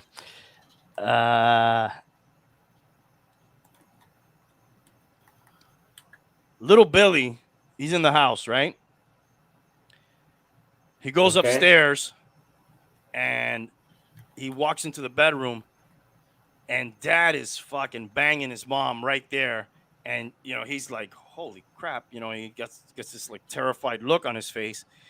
And dad goes, oh, hey, don't worry about it. Just go downstairs. I'll be right back to tuck you in.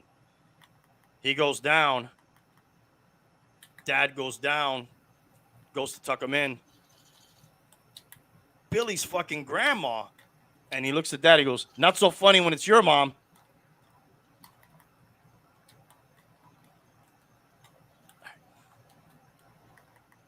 That's strike two. That one was better. I thought those would go way better than they did. That one was better. You're getting better. All right. Should I go for a third? Sure. Yeah, you have to. Damn, I didn't even crack a smile on any of those. All right. Guy goes to the bar. Before he goes to the bar, wife says, you better not come home all messed up like you always do. He goes to the bar, hanging out with the fellas, pouring them back as they do. He gets fucking ripped, throws up all over himself. He's like, oh my God, what am I going to do, man? She's going to kill me. I threw up all over my clothes. Friend goes, don't worry about it. Don't worry about it. Look, I'm going to put a $10 bill in your pocket.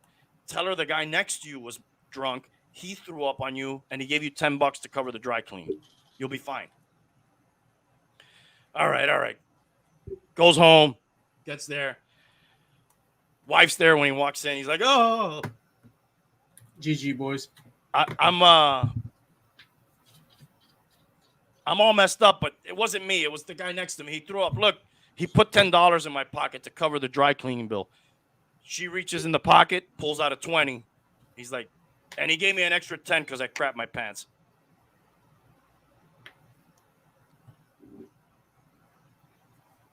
All right, no more jokes. Let's move on. Isn't it whenever your girl says, don't get messed up like you usually do? You gotta do it even worse. Right. Well, that's what I have planned tomorrow, dude. Don't you hear isn't that like decoded to make sure you get more fucked up than you ever have ever? That's the message that is received, right? Right. I guess joke telling is not my thing. That never goes right. That usually you break a record. All right, I got one more. One more. This is from the 80s, okay? There's three cannibals. Priest in the 80s, right? He's in the 80s. We're back in time here. He goes to a motel, checks in. Lady behind the counter gives him the keys, and he says, I trust the pornography is disabled. And she looks at him and goes, no, it's regular porn, you sick fuck. I got one. The offensive ones are always the best ones. It's regular porn. That You guys was- got any? That was better. Give me one. Come on. I can't do jokes. Really, Bum? You seem like you would be a joke guy. No. So, dude, I had a 25%. Success rate. Yeah, I don't even know if you laughed at that one, Tank. I know QVR. I did. I like that one. You chuck. I don't want to even call it a chuckle. What else you got in the bag? Well, let's see. Sexually transmitted diseases are on the rise. Did you guys know that? I did not. Is that surprising? Married guys usually don't know about that. Right. Yeah, we're the last to know. Thank God. I mean, you have to have sex to fucking have a sexually transmitted disease is the first fucking problem with that scenario.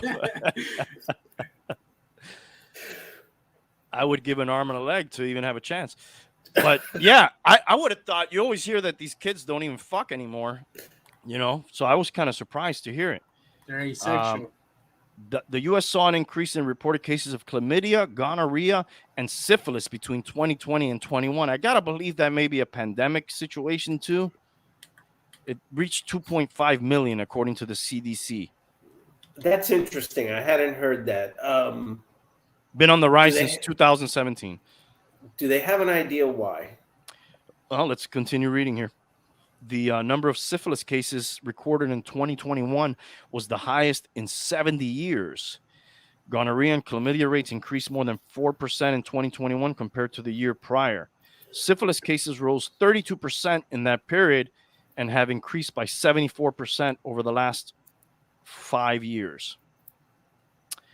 Cases of congenital syphilis also rose 32% and resulted in 220 stillbirths and infant deaths. Florida ranks in the middle of the pack among U.S. states for cases of chlamydia and gonorrhea per 100,000 residents. But the state has the 13th highest number of syphilis cases in the nation. Jesus. Miami-Dade County has higher rates of chlamydia, gonorrhea, and syphilis than the state average. That makes sense. Per 2021 data. What does that make sense? I mean, Miami, everybody comes to fuck, right? Yep. That makes sense. You mean that it's a destination? It's a fuck destination. And there's a lot of whores, dude. Let's be honest. They're all fucking puckered up and shit, when they're going out. Do you think that any of that has to do with, it seems like recent generations seem to be more into, switch hitting and multiple partners? See, I don't know. I just think more fucking is more fucking. Does it really matter if it's intergender or not? But that increases your numbers, doesn't it? I don't know. It depends how many people are fucking people who fuck a lot of people, right? Because if if you only stuck to one side, one team, right?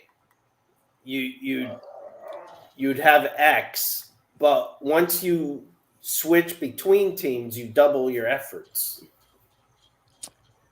But what's the difference between a person that fucks a lot of people from multiple, how do you say? Genders. Yeah, than just a person that fucks a lot. You're still fucking, if you're fucking 10 people, you're fucking 10 people, whether they're 10 women or 10 guys, right? Yep. Or are you saying It just seems like I think I get what you're saying. You're saying that people who do more things are just more promiscuous in general because they're doing more. All right. Yeah, I could see that. And you have the chance to fuck more people. Right. And you open up. You have more options. Exactly. and more people that might be infected. Right. Exactly. Whereas the straight person, oh well, you're the same gender. I'm not gonna, that door is closed. Very if you- limited. Where if you're switch hitting, I don't even know if switch hitting is probably old hat now. I don't know whatever the case may be. If you're just open to everything, then you're open to more Right. stuff. Yeah. All right. I could see that. That might have something to do with it. And by the way, I think that's more prevalent with girls than it is with guys. The STDs? No, the switch hitting. Really? I believe so. You Based think on limited interrogations and reviews. so? You think that we're talking about young people now, right? Yeah. People who fuck. All right. Young people. There's more young people that the women are more open to having sex with other genders than the guys. Yeah. All right. I don't know. That may be a bias that I have. I probably feel like there's more. I don't know. I don't know the numbers. Yeah. I definitely. Maybe we should ask the 27-year-old. I feel like there's more gay on the rise. Gay men. Well, I think so too. Than gay women would be my guess. But I hear more of a story of, oh yeah, so and so. Yeah, she likes guys, but she also goes out with girls. I don't hear that so much about guys. They're just more full-blown gay. Full blown, yeah. Yeah. Girls get Either- to experiment. Either they're in or they're out. Yeah. The guys. Either they have it in or it's out. Yeah. But the girls seem to float more. They're more between. open to. They're covering their bases. They're never going to be home. Damn, I got nothing to do today. Right. Yeah, I could see that. And it's almost like more accepted too, right? Oh, absolutely. For the girl. Yeah. I remember when I was growing up, like that was like finding a diamond, like just walking around. That was like, oh, It's a fucking unicorn, bro. look what we found. And now I think it's a little bit more prevalent. I didn't think they existed. You found one. Yeah. But it's almost more, I don't know, dude. It seems like. And she usually worked at a carnival or something in my time. I don't think that applies today. I don't. No, it doesn't. Now they're like, oh, she's a valedictorian. Yes. Those I'm are- out of here. All right, Tank. Enjoy your Busy day tomorrow. enjoy your show tomorrow. I'll see you. I'll see you tomorrow night, dude. Yeah, see you guys later tomorrow. Later Yes, today. in a couple of hours. Yeah, call me for sure. Later, I heard- guys. later, brother. See ya. I heard. I started to listen to a lot of Norm Macdonald recently Recently. while I'm working, just on the background or whatever. He had one where he had a lot of observational humor, where Yes. One of my favorites actually is that. observational humor. Yeah, very similar to Carlin. Mm-hmm. Carlin was big. They say Bill Burr is the modern day Carlin. What do you think I about have that? heard them. Yeah. You like Bill Burr? I mean, he's okay, but I don't have him at the level of Carlin yet. Well, I said modern day. Yeah. They're in fucking modern day shit. What? Let me ask you this. Well, hold on. Let me tell you a story real quick, and then I'll ask you this. He said he was in San Francisco for a show. I don't know when this was. Okay, so this reference may be dated, but whatever. And he said there was a gay pride parade, and there was obviously I don't feel this way. I'm just relaying the joke. He said there was like an old couple there with like a sign, and they were saying we're proud of our son. And he said that's an odd thing to be proud of, you know? Like you don't Just your son. yeah, you're just proud that your son is gay or whatever. And he's like, you don't see people like around the water cooler at work, yeah, hey, my son was valedictorian and he's got a new job at law firm and he really loves the cock too,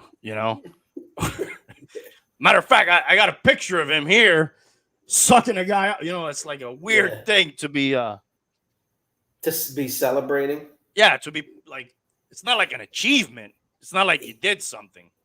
Right. And that whole thing is odd, right? Because if they try to make that so normal, then why are there so much celebration and attention around it? There's nothing like that per se for heterosexuals. Like, hey, we're having the heterosexual parade. Right. Or we're not discussing, or heterosexuals don't go on a talk show and say specifically, yeah, I'm heterosexual. I really like the puss, Real quick, since you said talk show, rest in peace, Jerry Springer. Jerry Springer, absolutely. And just to hit on him for a second, that guy would have been fucking huge. I mean, he was huge. He was huge. Yes. I think he would have been in today's day and age. Imagine with social media, all the little clips. There was some crazy shit that happened on his fucking shows because his thing was just to get normal people with problems, and they just hashed it out on his show, and just crazy shit would happen. That guy would have been. Some people huge. say a lot of his show was contrived, but you know what? Does anybody really think that a reality show is not contrived? Of course not. I mean, do they really think that the cameras are just always on and they capture these people's lives just like that every time? No, they film the entire day and they get the most controversial pieces and they air those, and they set up scenarios where crazy shit like that will happen. They're trying to make television. But it's not like the cameras are hidden and they never know when they're on, and then they just get the best footage from them doing their actual lives. No, because if not, it would be fucking boring as shit. Exactly. You'd be, there's so-and-so picking her ass, oh, this is so-and-so like making a sandwich. It's all contrived. Yeah, I think if you want to make that normal, just let it be and don't do so much events,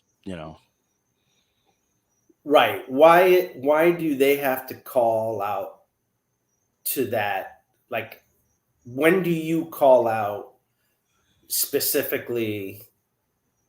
In fact, it would be frowned upon if you called out the fact that you love women and you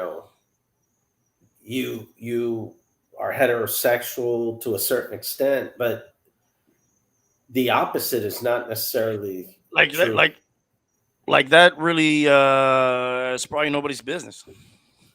Exactly.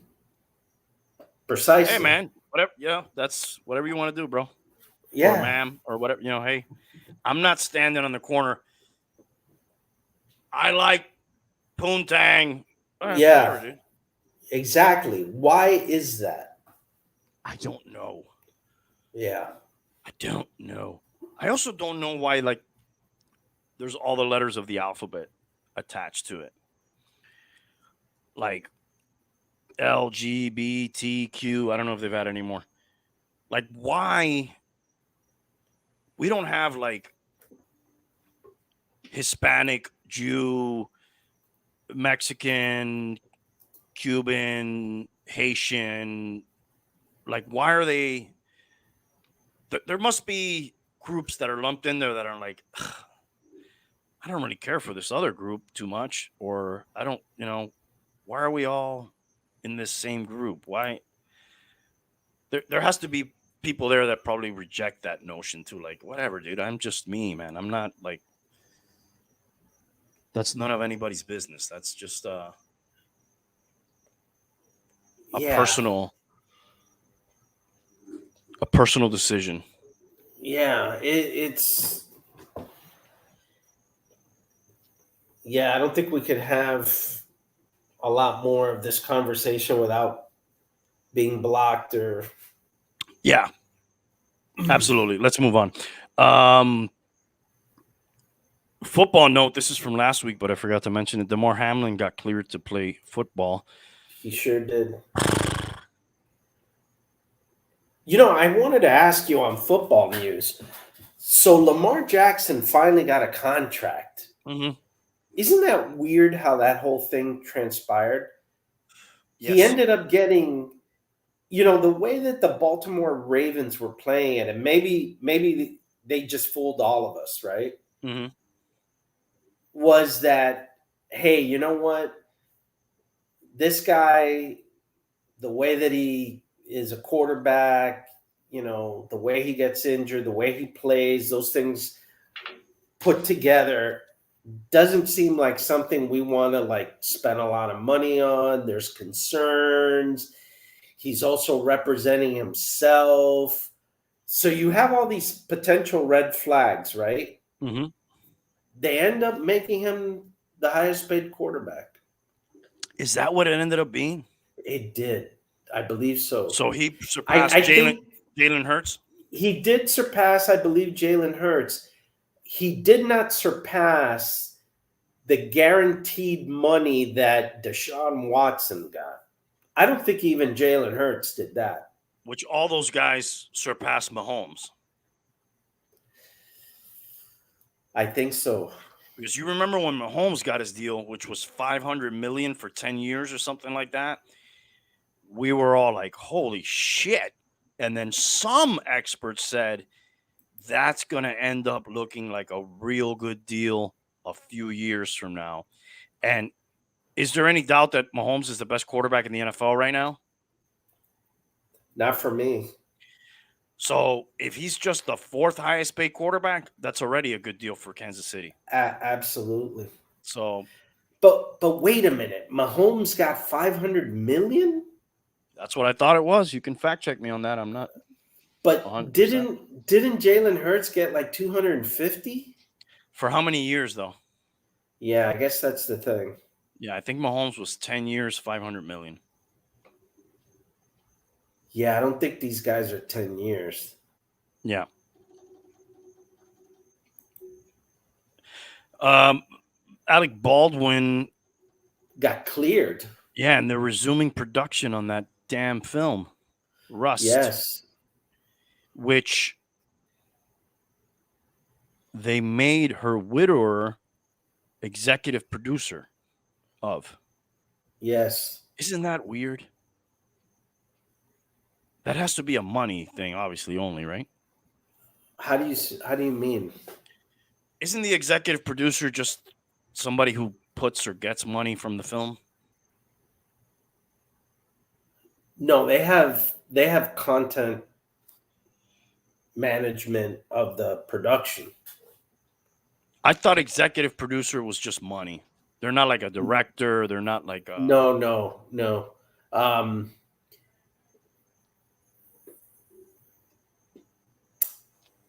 I think if you look up, and I'll bring this up just because there's some context that the producer's actually a lot of times more important. Here, let me read you what Wikipedia says an executive producer is. It's one of the top positions in the making of a commercial entertainment product. Depending on the medium, the executive producer may be concerned with management, accounting, or associated with legal issues like copyright or royalties. In films, the executive producer generally contributes to the film's budget, and their involvement depends on the project, with some simply securing funds and others being involved in the filmmaking process. All right, so I guess it depends. I think it does, because I remember there's been some famous kind of scenarios where they claim that the executive producer actually saved the movie from a content perspective. I don't mean like, oh, like he gave money and I'm thinking of, and maybe I got my stories mixed, but I'm thinking some of the Star Wars movies, where George Lucas was the director, but Lawrence so and so was the producer, and everybody, said that it was good because of Lawrence so and so, the producer, and not so much the director. You know what I mean? Yep. Yeah, I guess it depends. In this scenario, I just found it weird that, your wife gets killed on the set, and then A, that you want to have anything to do with it, B, that it goes on, and it just, I don't know, spitballing here. I don't know the details, so I'm thinking there has to be some monetary, like, hey, you'll get to keep X amount of this thing once we complete it because it was already half made or some shit. I think from a legal perspective, this is something that you'll hear legal experts talk a lot about, especially when cops get convicted. Or I'm sorry, when cops get accused and charged in a killing, right? A lot of those legal pundits will always say that the prosecution overcharged. Mm-hmm. They overcharge to the point where they then can't convict them at all, and they walk free. Right, like a first degree, second degree, third degree, whatever. Right, they didn't, because they were politically driven to do that, or they were trying to make a name for themselves, or whatever the case may be. Extenuating circumstances, right, where they overcharged the accused and ended up backfiring, and the person walks off pretty much scot-free. And I've heard that that's what kind of occurred here with Baldwin. Yeah. Baldwin's, he's got sort of a attitude. He's not seen as like a lovable guy. It's kind of a guy that some people find crass or annoying. Pompous. And pompous. Pompous is a great name for that. Mm-hmm. And they may have gone after him too hard to the point where they lost everything. Mm-hmm. Like,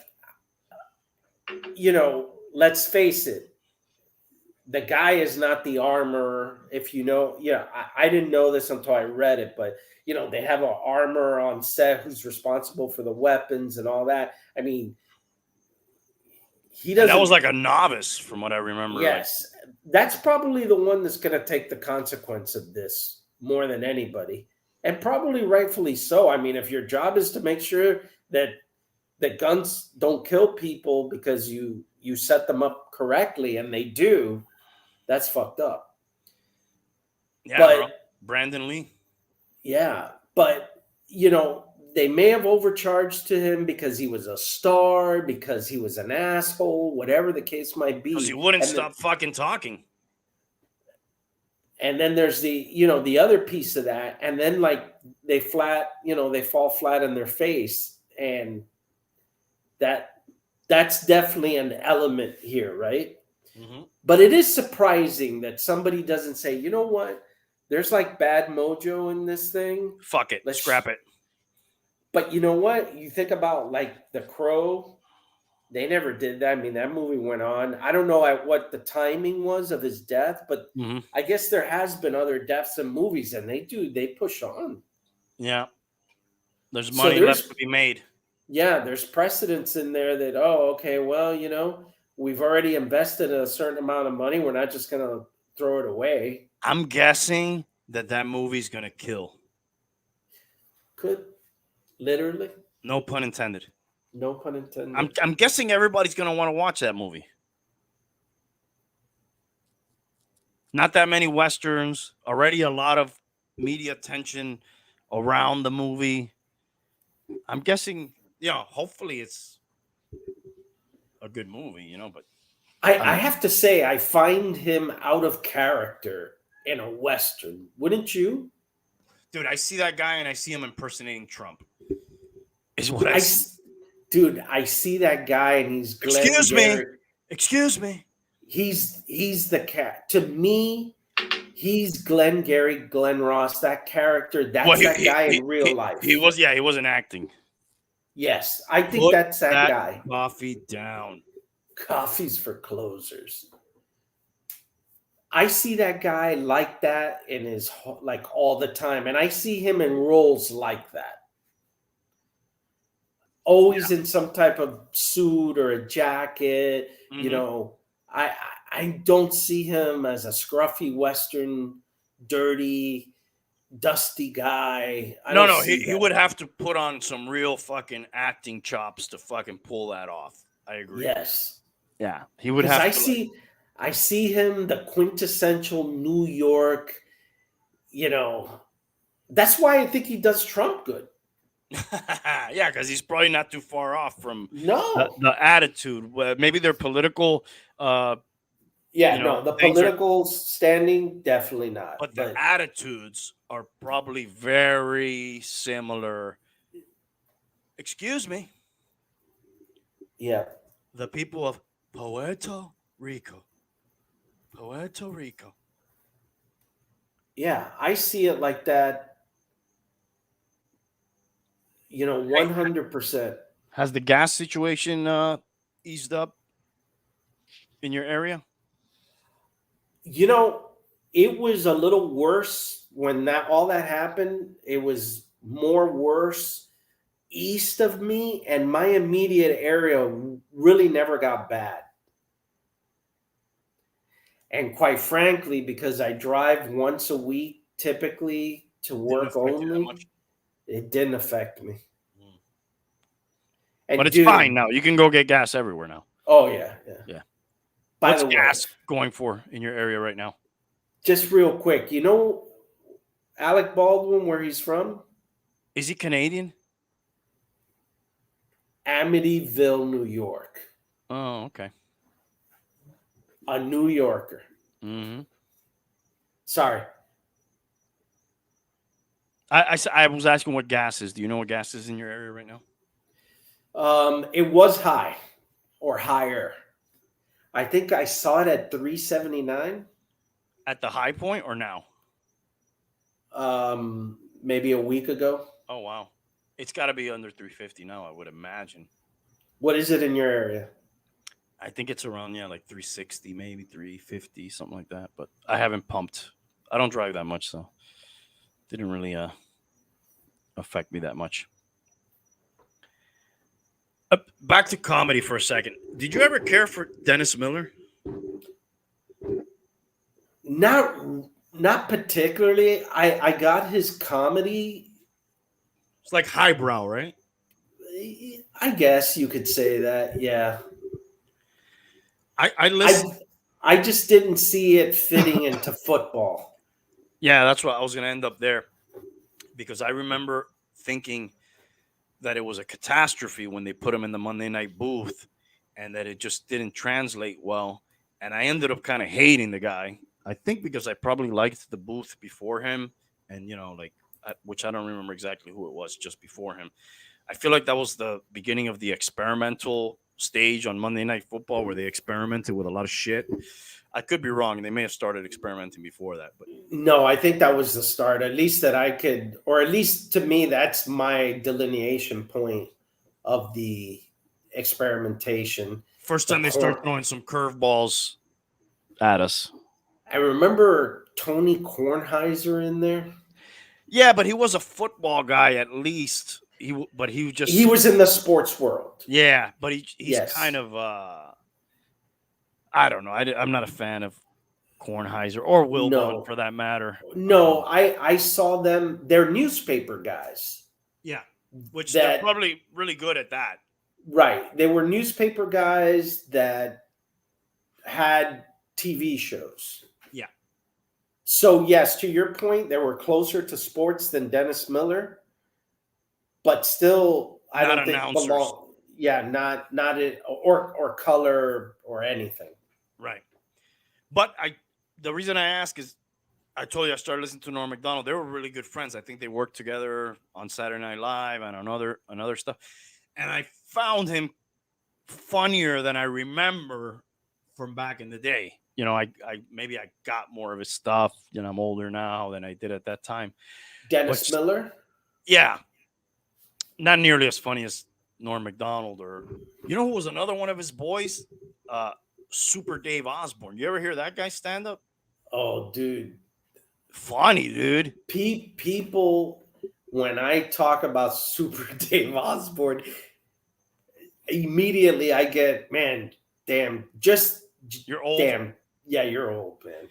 But dude, Super Dave Osborne, not the commercials and all that shit, but like stand up. You ever heard him do No, like stand? no, well, that's how he started. Yeah. Yes, but to me, Pretty funny and pretty dirty. yeah. But to me, the Super Dave Osborne show, that was just, man, that was just silly fun for me. We got a caller here, Bum. You feel like taking a caller?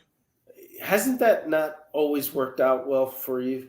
Yeah, I'm a little nervous about it, but we'll try. There's usually a wagging appendage or something. Hopefully there won't be any disabled porn. Sam, how you doing? Dude, exactly what we thought it would be. It's exactly what we thought it would be. You called it, dude. Oh man. Well, I want to thank Daryl Edwards for calling in to the show. He didn't leave anything on the table. No, it was all on the table. Ay, ay, ay. You nailed it, dude. Literally.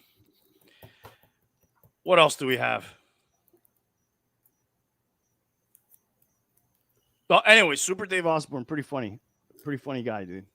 Yeah, just like you listen to Rodney Dangerfield, the stand up, and there's probably no better one-line comedian of one-liners than that guy, man. It's pretty hilarious. Yeah, he was more of a like a one-liner. It's all one. It's one-liner after one-liner. Yeah, It's actually like quick jokes. Right, which Wow. Norm Macdonald is almost the complete opposite of that. Yes. He would tell you like a long, convoluted story, and then sometimes when you got to the end of it, it didn't hit. It was like, holy shit, that took 5 minutes. And or the other guy that you sent me something about the other day, Stephen Wright. Stephen Wright. Is it? Oh, the guy who I sent you that whole list. Yeah, that's another guy that I like. A lot of people don't like that. Oh, that guy was funny, dude. Because see if I can find that. It's Did you like the Norm Macdonald one I sent you the other day about his wife On The being in View? a coma? Oh yes. His wife's in a coma, and the doctor says, there's one thing that's, been proven to work in some cases, oral sex. And he's like, oh, by God. Well, I'm willing to try it, doc. So he goes in there, and he comes back 5 minutes later, and he goes, doc, she's choking.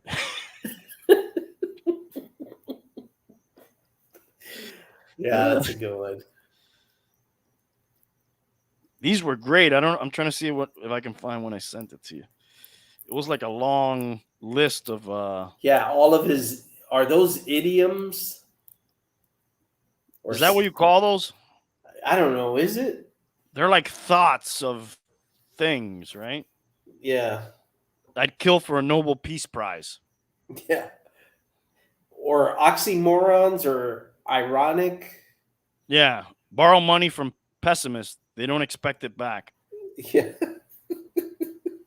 Half the people you know are below average. Yes.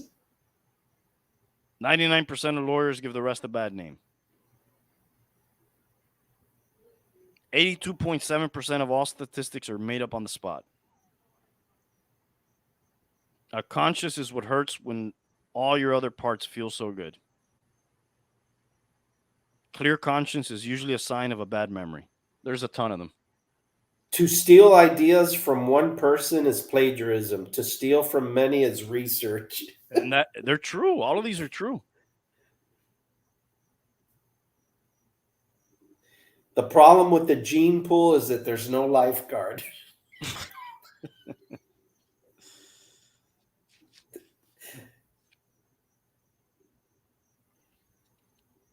I'm just checking my notes. One last. You know what I want to look at before we go? Probably. Let me just check here. I want to look at that list of movies you sent me. The sooner you fall behind, the more time you have to catch it. I seem to have taken that one to heart. Go. I was going to ask you about that. First of all, that movie list. You said that they were all depressing and suicidal. Okay. Oh, yeah, because there's two movie lists. There's the sci-fi movie list and the other movie list. Okay. But on the other one. Do you have it there? Zero Dark 30 was about the killing of Osama bin Laden. Were you rooting for Osama bin Laden? I want to pull up the list and I'll make my case. Oh, you sent that in the group chat, right? I think so. What was the name of that list? Maybe I can just look it up here. I had to look up the guy because I found it such a weird list. What was his movies. Michael Roper, maybe? Michael or Richard Roper. Or Richard Roper.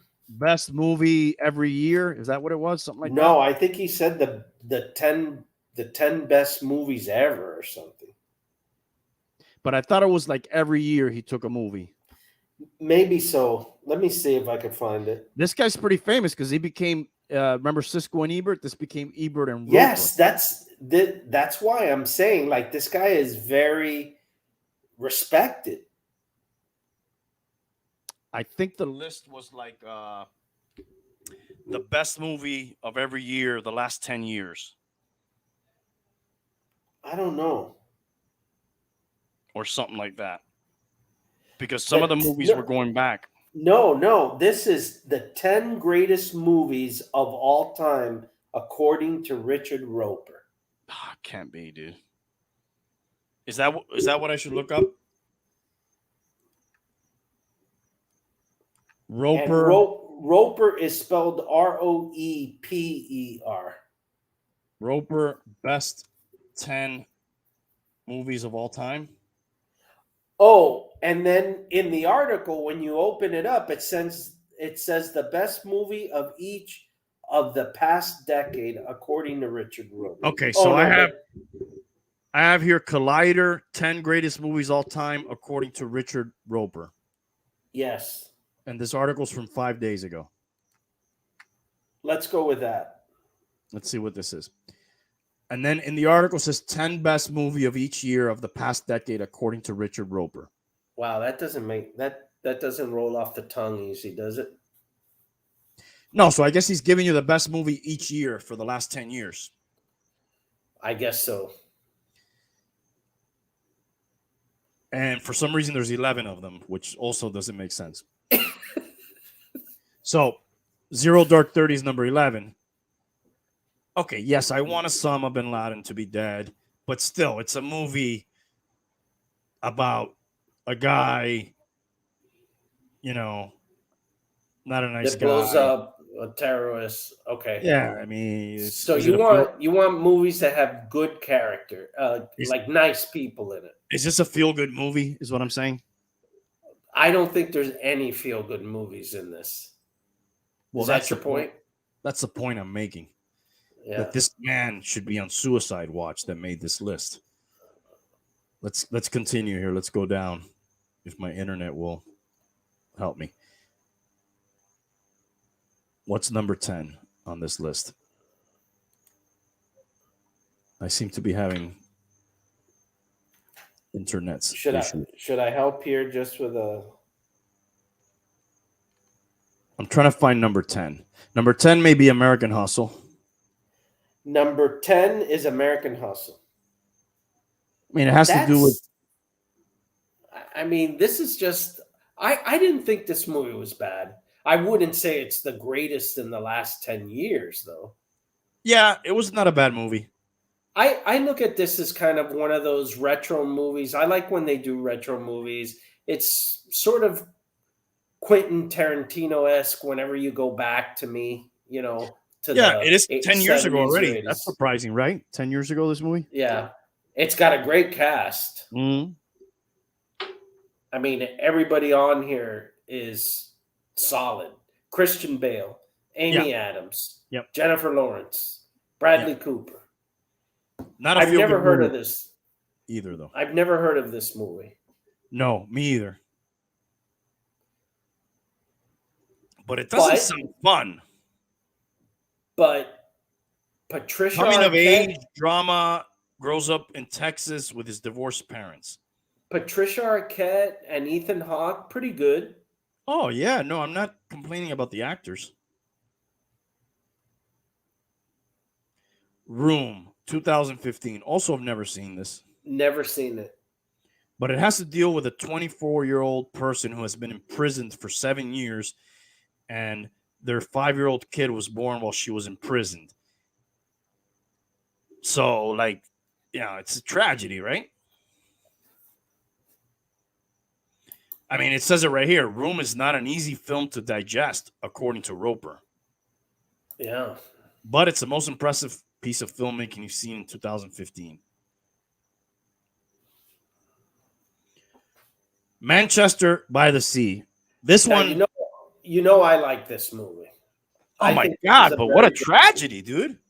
Okay, but dude, this has to deal with this kid burning his children to a crisp. Yes, but it does end in a positive state, and he ends up turning his life around and helping his adolescent nephew. I guess, dude, he still killed his kids by accident. I know. It's a downer, dude. Okay, yes. Never heard of this one. 3 billboards outside Ebbing, Missouri. This is another solid movie, but it's going to be not as depressing as Manchester by the Sea. Great character.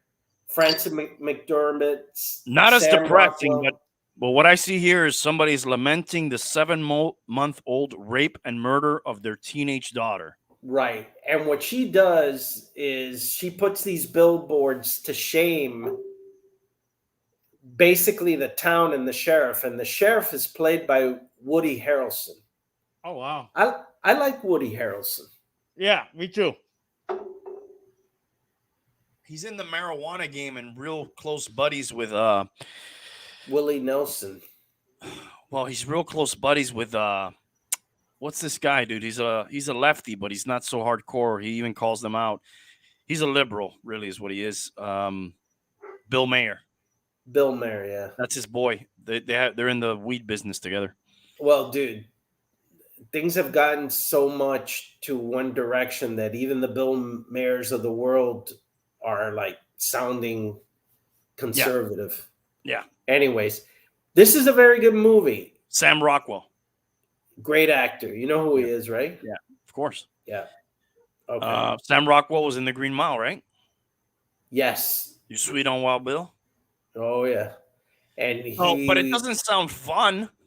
It isn't. It's a drama, and most of these are. So this guy likes dramas, really. Well, let's face it, right? When, like, in acting, for you to show, like, the full range of capability, you're not going to do it in a movie that is only happy, right? You can't. I know, but are we just looking for great acting performances, or are we looking for good movies? Well, they go hand in hand, right? Well, look, one of my favorite movies is Tombstone, and that would never be on this guy's list, obviously, right? But you couldn't call that a feel-good movie. No, I'm not calling it a feel-good movie, but it's a funner movie than some of these. It's funner. Well, it's people dying and getting shot, and it's funner because it has great lines, and you sort of tie into that because of the great acting. But it goes hand in hand, right? Great acting with a good movie. Let's continue. Widows. Never Widows seen it. revolves around 4 women in Chicago who try to steal $5 million from a famous local politician in order to repay a crime boss from whom the women's husbands took $2 million before they were killed in an unsuccessful getaway attempt. This one, I don't know. This one sounds better than the other ones. You ever seen this one? I haven't. This one sounds more. This is the first one that if I had to pick out of the ones so far that I would probably give a try. Okay. Because it sounds like a heist. It sounds like a caper, like a caper. Maybe they're doing some cool shit here. How are they gonna pull this off, Right. But I'm not gonna fucking pick it up from the Blockbuster. That's not a thing anymore. I don't think there is a Blockbuster, but that's fine. Yep. Which Netflix just finally called off their DVD service. Dude, I didn't even know they still did that. Me either, bro. Yeah, wow. That was news to me. And apparently it was still, generating... Profitable? Yeah, I guess not as profitable. I guess if you were of a certain age where you really didn't get the internet, maybe you still did that? I still like movies, physical copies. Why are they referring to director Steve McQueen? I think that just happens to be the name of the director, but it's not Steve McQueen, the actor. Okay, because he's dead. Yes. All right. And I don't think he ever really directed. All right. The Irishman.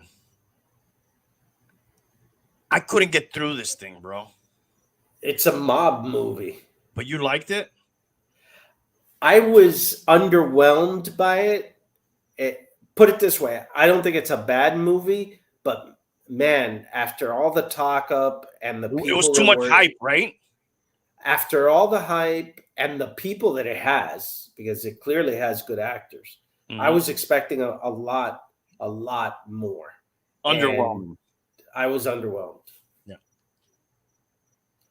I would not say that it was a terrible movie, though. Slow. Yes. Nomadland. I actually wanted to watch this. Never seen it. Also doesn't sound fun. It's based on a... Sorry, go ahead. If Frances McDormand is in it, she's a great actress. She's from Fargo, right? Yes. Yeah. And love that movie. Yeah. And see, that's another one. That's not necessarily... There's no special effects. There's no... Oh, I don't need that.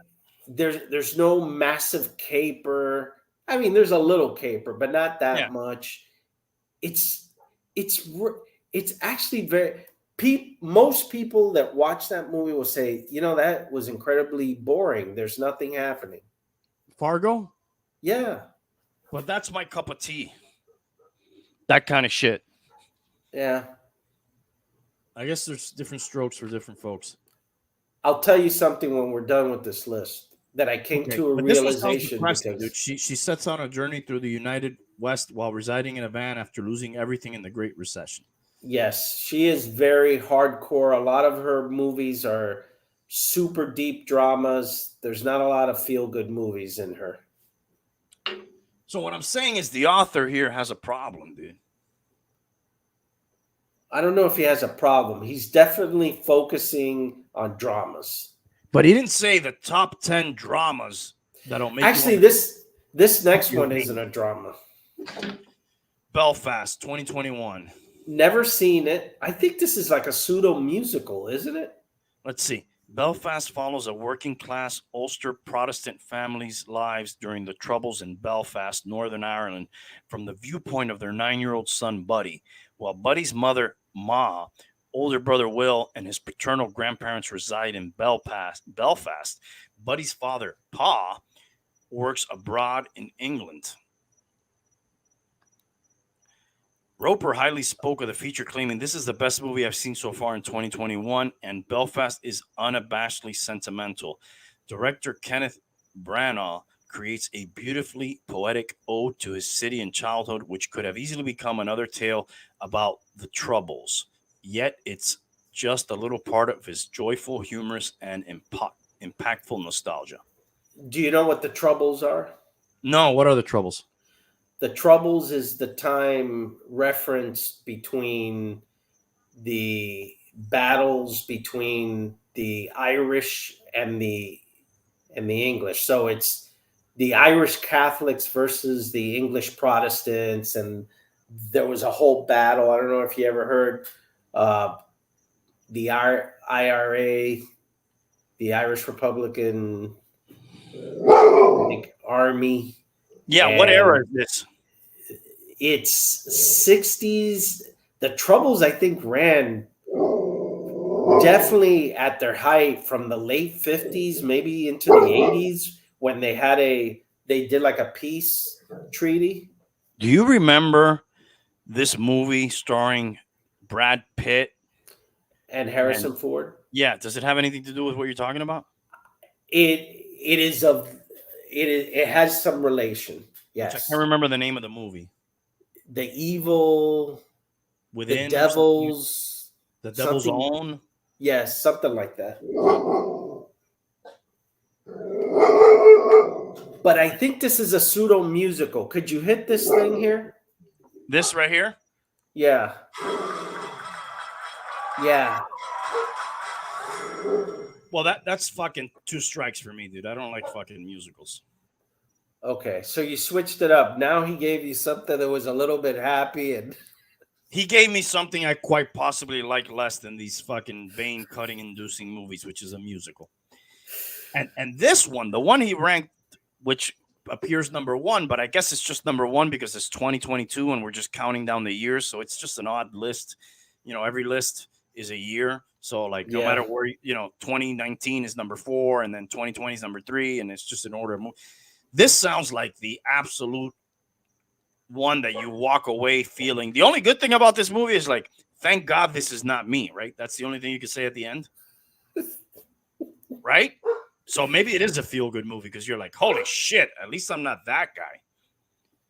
The Whale follows a morbidly obese and reclusive English professor named Charlie, who gives online writing courses but turns off his webcam to conceal his appearance. He tries to get in touch with his estranged teenage daughter before it's too late as his health deteriorates.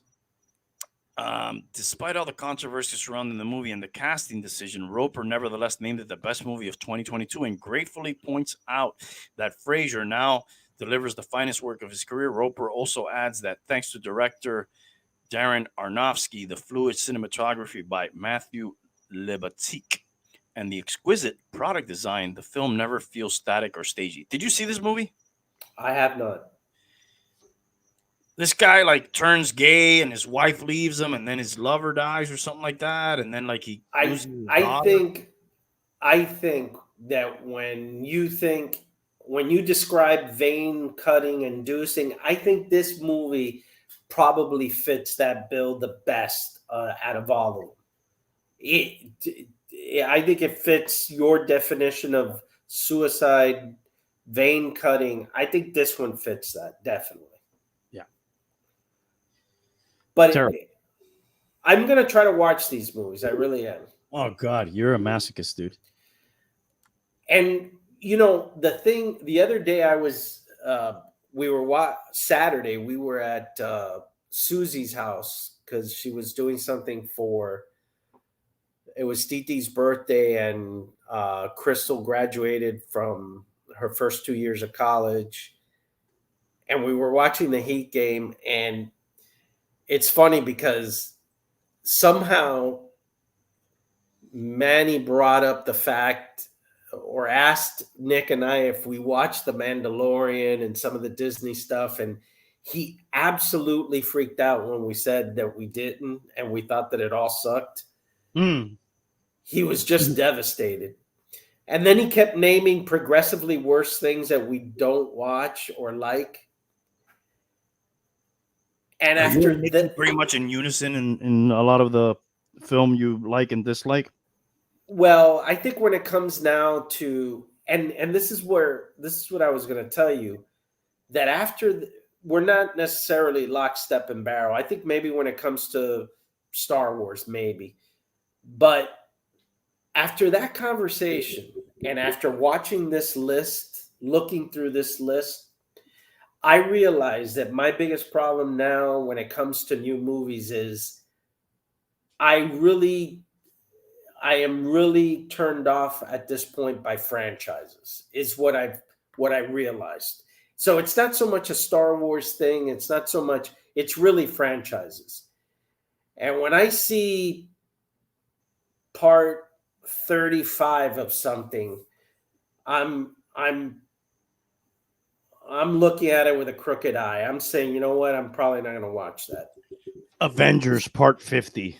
Exactly. Well, So I agree with you on that one. I came to the realization that it's not so much Star Wars. It's really franchises that. And then I'll give you this example. I find myself gravitating to a killing of a sacred deer, Oh my god! or I hate you for showing me that. hold on, a killing of a sacred deer, or there will be Although blood. I forgive you because the night before you showed me There will be blood. There Will Be Blood, which I did really like that one, even though that one's Okay. kind of tragic too. That's a tragic one. So my point is that I gravitate to those movies. And I think it's because I was a Western and I could take that shit more in a Western. Right. I gravitate to those movies now almost exclusively because I'm trying to specifically get away from the franchise. So what is a movie that's so fucked up that there will never be a sequel? Let's watch that. Is that what you're doing? No, what I'm Everybody's saying dead is, at the end of this. There's no way they're No. going to do a sequel. is that the movie is hopefully good enough to stand on its own without needing anything. You know what's another thing about franchises that I also realized personally, because there has been some franchises I followed, The Godfather, obviously the original trilogy, the prequels. I do believe that you can't go over 3 films. After 3 films, it gets wonky, in my personal opinion. We're in the era of franchises, dude. Not me, brother. No, but I'm just saying in general, like the public. No, I get it. The public is into franchises. And we're into fucking, unfortunately, remakes. And in most And reboots. cases, things that don't need to be remade or rebooted. I'm not a big fan of the reboot. If you have a sequel or a spinoff, and it's good, I'm all, fine. But now we're just in the business of, keeping it going. And the Star Wars thing is a mixed bag for me, but I'm not going to lie, dude. I'll watch everything they put out, dude. I'll watch it and I'll like it or criticize it or whatever, but I'm still going to fucking watch it. Not so with Marvel. I won't say the same thing with Marvel. But with that franchise, which is probably the one I enjoy the most, they got me, dude. You mean Star Wars? Yeah. Marvel, I don't care. I don't watch fucking even half of them, Yeah, I was afraid to say I haven't seen one Guardian of the Galaxy. I started to watch the first one and I fell asleep. Those are probably some of their better ones. And that's what Nick tells me. Yeah. Because those could also be, in some cases, I don't want to say standalone because they still kind of connect them, but, they can stand on their own. It's a space movie. Well, let's look at this list before we go. Yeah. This is Stacker 50 best space movies of all time. And this is probably one of my favorite genres. There was shit here that I've never seen or I've heard never of. even heard of this. I've never heard of that. I found this low. Return of the Jedi. But you know what? After I started to read some other things, not on this website, a lot of the, a lot of the super Star Wars people do trash this one of the original trilogy, pretty hard. Yeah, I'm not one of those people, dude. I like this movie. The Ewoks don't bother me. I like how it starts with Luke going in there. I like the whole end with the Emperor and Vader and Luke. I like the space battle. There's a lot of it seems like a nonstop action movie. I don't hate on this movie. I can understand why some people have problems with it. This one guy explained it this way, that this is the beginning of how you saw this was like a warning that the prequels were going to be bad. and it was because, and they claim in their breakdown that George Lucas was very concerned about merchandising.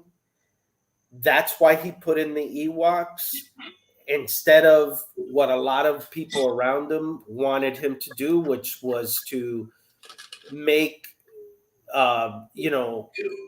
instead of the Ewoks, the Wookiees at Kashyyyk, and to focus around that, because the reality was that the Wookiees were real warriors, and they had a history with the Republic, and obviously to some degree in the original trilogy being Chewbacca, and that they were more believable as warriors and a real ally versus those Ewoks, which this probably goes back to a budget thing where it was easier to get little people to act. Well, supposedly it was supposedly all due to merchandising. He already had Chewbacca. They merchandised that. They weren't going to be able to merchandise more Chewbaccas or Chewbacca-like things. So they wanted to create a new creature that they could merchandise, produce more merchandise of. This is this guy's evaluation. Also, it shows that he was getting lazy in bringing in the whole concept of the Death Star yet again, which, by the way, they did that even later in Force Awakens? Yeah. Star Killer Base. Yes. By the way, this is out in theaters right now, 40th anniversary. So this guy claims that this was an early warning of things to come with Lucas. I still enjoy the film. I don't hate on it. I did like it. And I still, I find the originals the best still for me. I can understand why some people don't like it. This is another Lucas film here. I've never seen this. I have seen it. It's very depressing. There's not a lot of, cinematography or sets. It's very apocalyptic, and this guy living underground, civilization, and it's like. Should I watch this? It's considered a classic, so I would. All right. That's 48. 47 is Gattaca. I like this movie. I never seen that. You never seen Gattaca? No. With is Uma Thurman in this? Isn't this Uma Thurman and this guy from the movie with Jesus Christ, dude. The movie with Denzel Washington, Training Day. What's his name? Ethan Hawke? Yeah. I've never seen this. No. You should watch it. I think you might like it. It's kind of like futuristic. dystopian. They build sort of these perfect people through gene modification, where they're like super human guys, and like he's in the world, and he's not like an altered guy, but he pretends to be, and it's kind of like that's kind of the story, how he makes his way, and the stuff he has to do through the that world, being a like normal dude that's not like edited. Rogue One, this is probably one of the better things, I think, in my opinion, that's come out of the Disney era as far as films. I agree. I enjoyed this. I like this. To me, the hands down the best of the new stuff they put out. Yeah. And you know why I feel that, right? Is because I think this actually told a story that was missing to tell. Well, It it's was closer to the original trilogy, so that's probably why you like that too. But it actually, I had questions about this. like You know, there were. I always wondered, how did they come to build the Death Star? How did that stupid weakness they put into it? How did the rebels come about? So all of that to me had value to show, how it happened. Then you should watch Andor. But some of the other stuff I'll recommend that again.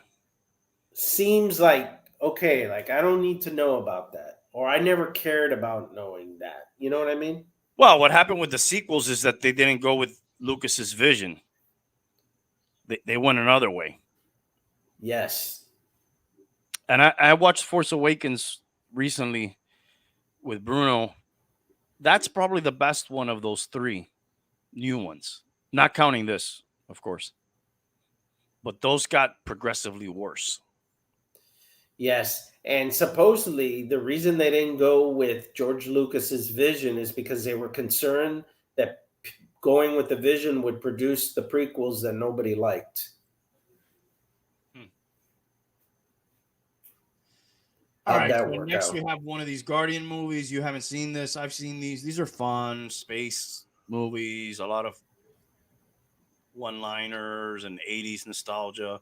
You probably would like these. These are not bad. From the new Marvels movies. I've never seen this, On the Silver Globe. Neither have I.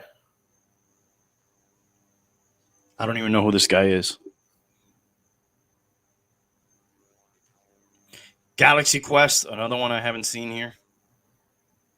I've seen pieces of that. I've never seen the whole thing but that's sort of like a spoof movie, right? I think it is. This spoofs on Star Trek and space movies. Yeah. So this is like a scary movie of space movies. Look, it has Sam Rockwell.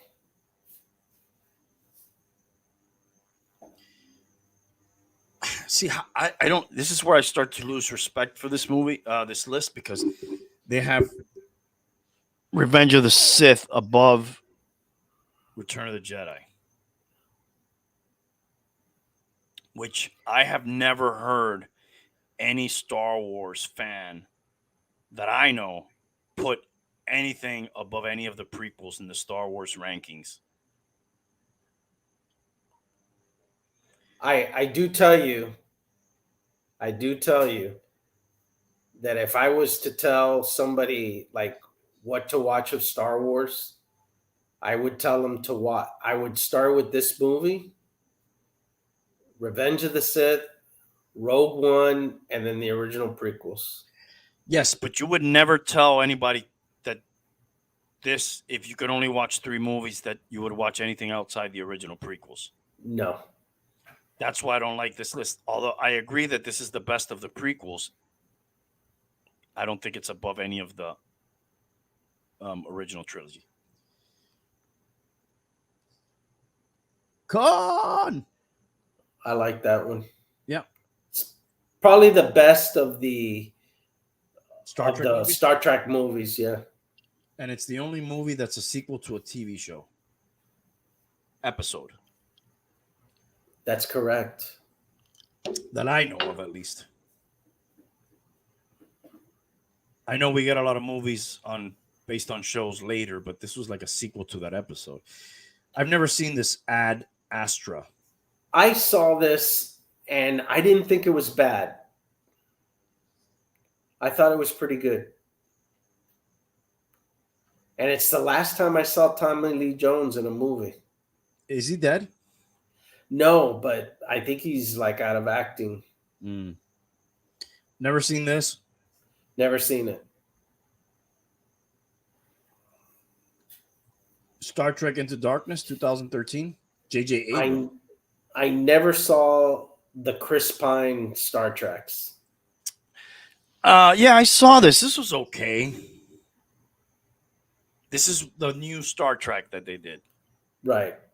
That then there was another part to this, right? They did a sequel to this. Yeah.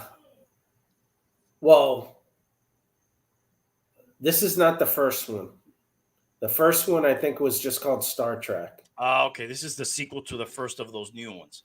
I think this so. is And the then, sequel. It says it right there. Sequel to J.J. Yeah. Abrams, warmly received. Okay, so I may be confusing these. I remember the first one not being terrible. yeah, I think the first one still had the old Spock. Apollo 10 and a half. Never saw it. Me either. Hidden Figures. Never saw it.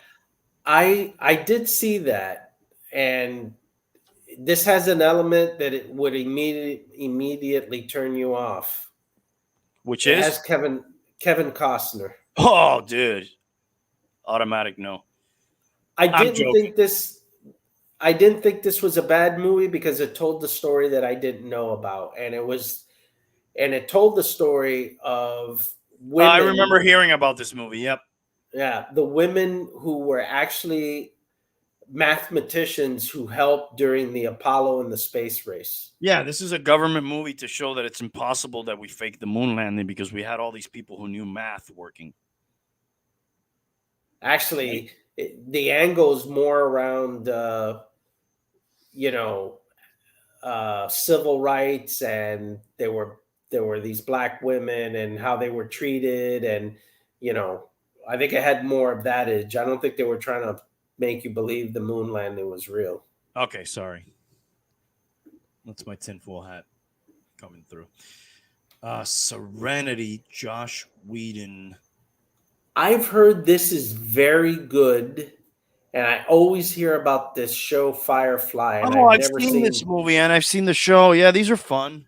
Yeah, I hear this is very good. This has a big cult following. Yes, it does. Yeah. I don't really care about this, dude. I don't remember at what point I stopped a while. I didn't see the last one.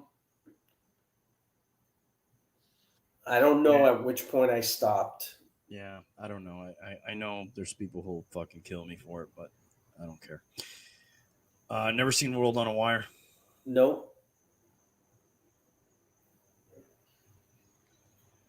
It seems to have to do with like reality and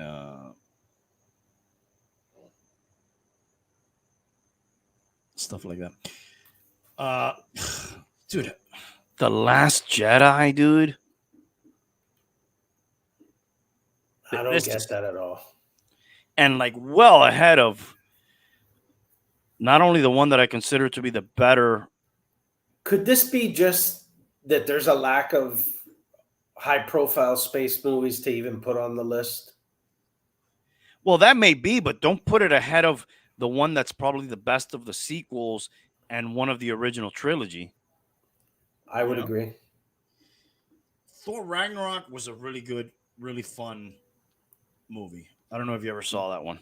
Never saw it. I think I saw the first Thor, and then that was it. This is the best Thor. A lot of cool 80s music, a lot of cool cinema. I don't want to say cinematography because it's a lot of CGI. Is that cinematography? I don't know what that is. But it's a fun movie with cool music and cool scenes. It's fun. It's a fun movie. Apollo 13, I thought was a good movie. Yeah, good movie. Good acting. Tom Hanks. Look at these guys, though. Tom Hanks and Kevin Costner. Those are not my favorites. but a good cast. No. Kevin Costner was in that movie? I don't remember him. No. It says it right there. I know. I see it. Kevin Bacon, Bill Paxton. Absolutely. That's a fucking all-star cast. I'm going to have to check that. Ed Harris. Definitely. Great actor. Never seen this new Dune. I saw it. It's good. I saw it with Really? Nick. Yeah. Really? It's good. Yeah. At the box office, was it good? Oh, no. I saw it like at home. No, but I'm saying, like, I thought this was kind of a bomb, box office-wise. No, I thought it did. I thought it did well. Well, it certainly did not translate to action figure sales because if you need any, manofactionfigures.com, I think we sold like 2 of these the whole time. Here's another Guardians of the Galaxy. They were both fun movies. I've never seen this First Man.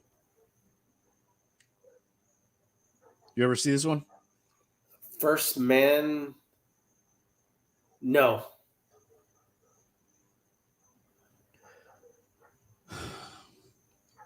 Force Awakens.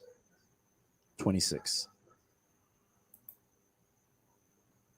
Kind of shocking. The original Planet of the Apes.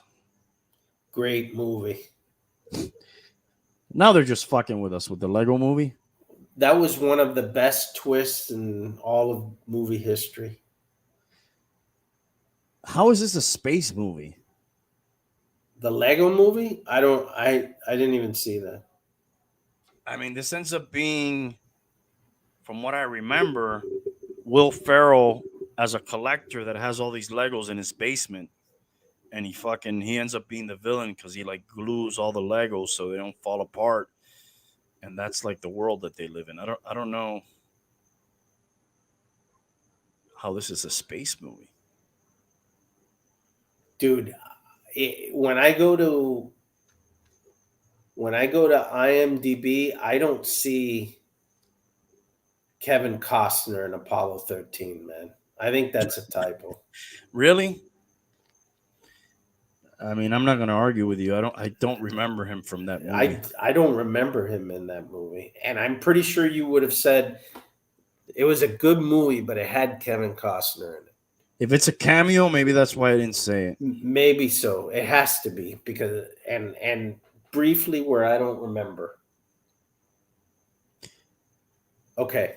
Oh, dude, yeah, in the Wikipedia, he does not appear. It's got to be, maybe he did like the voice of something. Could that be? This is another reason why this list is It's suspicious. a crap. District 9. I don't think I've seen that. Oh, you're kidding me. What is this one? It's just sort of like a lower budget film from, I think the guy's South African, and it has to do with like these camps where they have like these aliens and they live in these camps, you know, like they come to our planet, but we get them and we like segregate them into these camps. And then their interactions with Oh, I see. people. It's an allegory for racism in South Africa's apartheid. Yeah. It's a mockumentary. It's not a bad movie, man. I enjoyed it. I thought it was really good. I think the same guy did another movie that was pretty cool with a robot. I think it's called Chappie. I don't know if you ever saw that one. Is that with Hugh Jackman? No, that's another one that's pretty cool. That one's called That's the boxing. The robots are boxers. Yes. Real Okay, never mind. Steel. That's called Real Steel. That one's pretty cool. Kind of more like for kids. Yeah. Watch with your kid and stuff. But District 9 and Chappie are pretty cool. I think it's the same guy, if I'm not mistaken. But Chappie, of course, is not a space movie. It's more like a robot movie. Arrival. Do you see this one? Never saw it. Oh, dude. It's got Amy Adams and Jeremy Renner. Yeah, it was just so boring, dude. They just kept going to the aliens and trying to like communicate with them and all this shit. They built it up so much. I couldn't even get to the payoff. It was just such a buildup. The Martian I saw, is this with Matt Damon. yeah. This was pretty cool from what I remember. It was okay. Yeah. I guess that's the best way to describe it. I'll watch it anytime over a franchise. This I put in my top 5 space wise. Not very uplifting, kind of depressing. Interstellar? But it's a great movie. Yeah. This is a really good movie. It is. I really like this movie. And it's a space movie with heavy drama. And if you read articles about space movies that get the science part down to a believable level, where like Yes. scientists will be like, yes, this is potentially possible, or this is not out of Yes. the realm of possibility. This is one of the ones that they put up there. And the acting is really good. Casey Great cast. Affleck, McConaughey, Anne Hathaway, Michael Caine. And besides the space part, the dystopian future seems like possibly something that could happen, where like everything becomes like a dust bowl and shit, and we can't grow shit, and like Yeah, there's fucking no crops and shit. I enjoy this movie. I do I watch too. it every once in a while. It's very long. It is a long movie, 169 minutes. Yeah, it's kind of hard to just catch it. This is a long one, but this one was pretty fucking good too, man. The new Blade Runner. I saw pieces of it and I didn't finish it. Yeah, it was pretty good. I liked it. I'll tell you, I love Ana de Armas, man. Wow. You know she's Cuban. No, I didn't know that. Yeah, dude. Wow. Gosling is a good actor too. Yes, he is. Jared Leto is too, of course. Yes. This is the first Star Trek of those new ones. Yes. They got that at 18. Back to Marvel here. I got to tell you, I do not disagree with Avatar in this position. I like Avatar. I have not seen the new one. I hear a lot of bad things about it. You know what? It's okay, but I never saw, like, I never got super pumped about this. I thought it was a good movie, you know, but aside from that, like, I probably wouldn't have put it in this list. You wouldn't even put it in the top 50.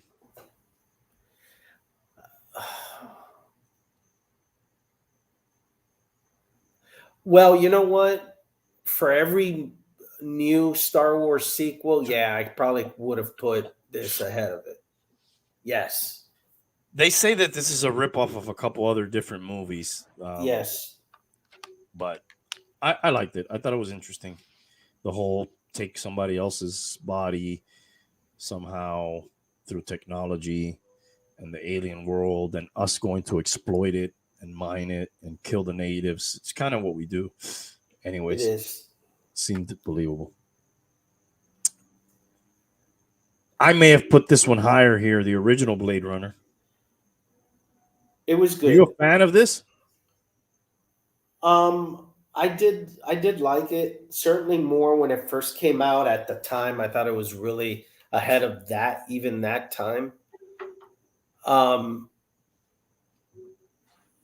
But it's not a movie that I've watched a lot after originally seeing it and saying, "Oh, this is a good movie." Yeah, I don't think this has the replayability. Watchability, is it? Yeah. Replayability? Whatever you want to say. Yeah. But I remember trying to watch this one time in my 20s and like being hung up at that time on special effects and like, you know, this thing looks outdated and like not getting into it, even though it was probably only fucking not even 20 years old at the time.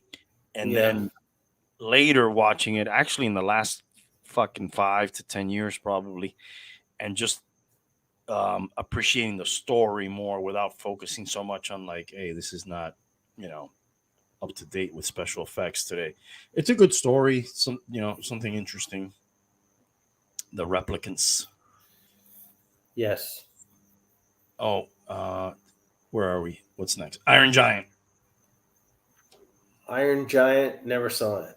Cool movie to see with a kid about a giant robot.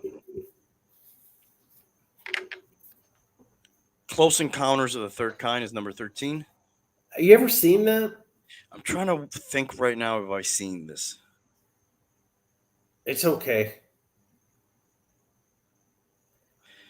I can't say I remember this, dude. I don't know. This is getting mixed in with other.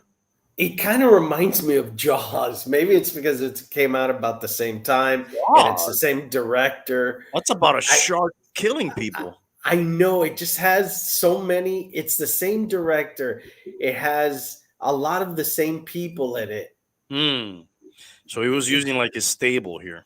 Yeah, I mean Richard Dreyfuss is like the primary character in this. It's Hooper, Mr. Hooper. Jaws is one that I have to watch almost yearly.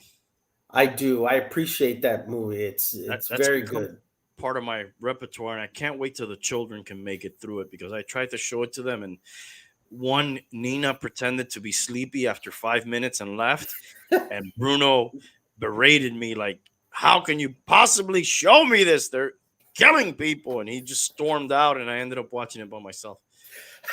So maybe this year, berated by the team. Yeah, dude, everybody fucking walked out on me.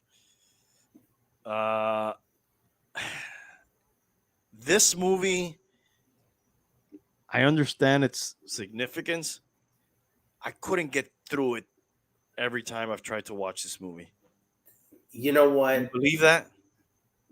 I've seen it fully only twice.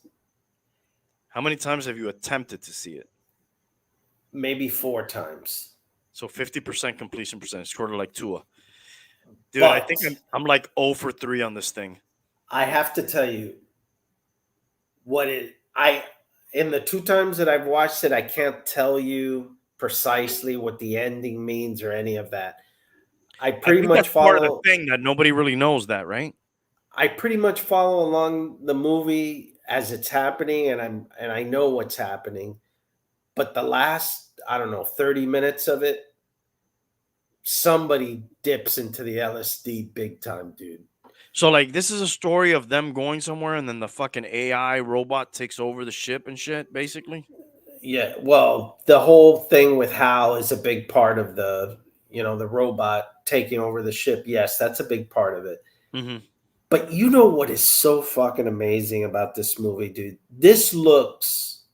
You look at this movie, and it looks as good or better, some would say better, than Star Wars that was nearly 10 years after this. Yeah, and you know what the thing about Star Wars is that we lose along the way? The amount of times that they've touched up Star Wars. Where like the versions that we watch now when we watch the original trilogy, they've already been touched up and like it's you know what I want to watch, bro? I want to find a fucking VHS or whatever of the first time Star Wars came out on VHS and see what that looks like in comparison to what we're getting now on Disney Plus. It's probably almost a whole fucking different movie. Special effects wise, not story wise. I know that is, in relation to this movie specifically, that is the most spectacular thing that comes across to me. So immediate. This movie looks great. Yeah, well, they say this guy made the moon landing. There you go. This thing, how he did this, look, dude, this is the year that I was born, dude. Holy shit. Okay. All the pictures. And most people have this ranked higher, probably. Almost all the pictures that there is of me at that age are in black and white. This movie is breathtaking from I hate to use that word cinematography because I don't know what the special effects. Mm-hmm. It's tremendous. But it's hard to. Yeah, it's hard to watch. Maybe on some Nettles evening, we'll try to make it through this or something. I Heavy realize burden. its significance, but for some reason, I haven't been able to make it or understand this thing fully. Yeah. Aliens. This is another one, man. I gotta tell you, you showed me the original Alien, and it wasn't even that long ago. For some reason, I know a lot of people put this one ahead of. Do a lot of people put this ahead of Alien? I don't. I know Raul likes this better than Alien. I Because think this is more action packed. this It's is more one of his top modern. movies, I think. Yeah. But I don't think I made it through the whole thing, and I think I like Alien more. Did I show you Aliens, you said? Alien. When did I show you that? One Day at Your House. Wow. Okay. It was in the last 10 years too. Okay. Apollo 11. I'm thinking if I'm confused this with Apollo 13 now. Oh, this is a documentary. Yeah, I've never seen this. Invasion of the Body Snatchers. I saw the color one, the remake of this. Never saw that. The Right Stuff. This is basically cowboys going to space. The Right Stuff is basically the story of the original astronauts when they were picked. Mm. You know, Neil Armstrong, Alan Shepard, Borman. So this is a propaganda film. It's pretty cool how it kind of covers the original, like, you know, those first. Man, I'm thinking the guy that we were talking about a little while ago. What was his name from Apollo 13? Costner, Bacon. Is Ed Harris in this thing? Ed Harris. Is Robert Duvall in this? Or is he in another space movie? Robert Duvall's not in this? Sam Shepard, Scott Glenn. Ed Harris is in there. Fred Ward, who died recently. Mm. You remember that guy? No. Where would I know him from? Buckaroo Banzai. Mm. Did you ever watch that? Nope. Okay. You're stumping me. Then I'll leave you alone. Right, Dennis Quaid, Scott Glenn, Sam Shepard, Ed Harris, Fred Ward. I know who Dennis Quaid is, and I know who Ed Harris is. Yeah, Sam Shepard you've seen before too. Number 7 is The Empire Strikes Back. And the director is Irvin Kershner. Yes. It was not. There was big fights with him and Lucas, if I remember.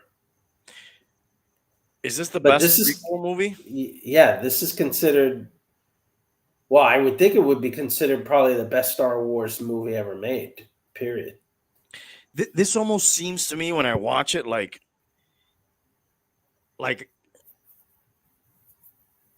a part of a movie. Like it doesn't get finished. It leads right up into the other one. It's almost not like it's very good. Obviously, I'm not saying that it's not good. I'm just saying it seems like it's exactly what it is. It's exactly the middle piece of a trilogy. It is, and it's. I don't think people realize this, and I say it because I lived through this. I went to watch this in the movies, and there was no social media, and there was no YouTube, and there was no nothing. You went in there, and unless somebody you knew went to see this movie and ruined it for you, you did not know what was going to happen in this movie. Now, did you know? And that is the greatest shock, one of the greatest shocks that I've ever had going to a movie. Well, I remember watching this. I would have never have thought of that plot twist. Never. Yeah. I remember watching this not too long ago with my kids and like telling him, hey, dude, this is probably one of the biggest reveals and one of the coolest moments in definitely 80s movie history right here.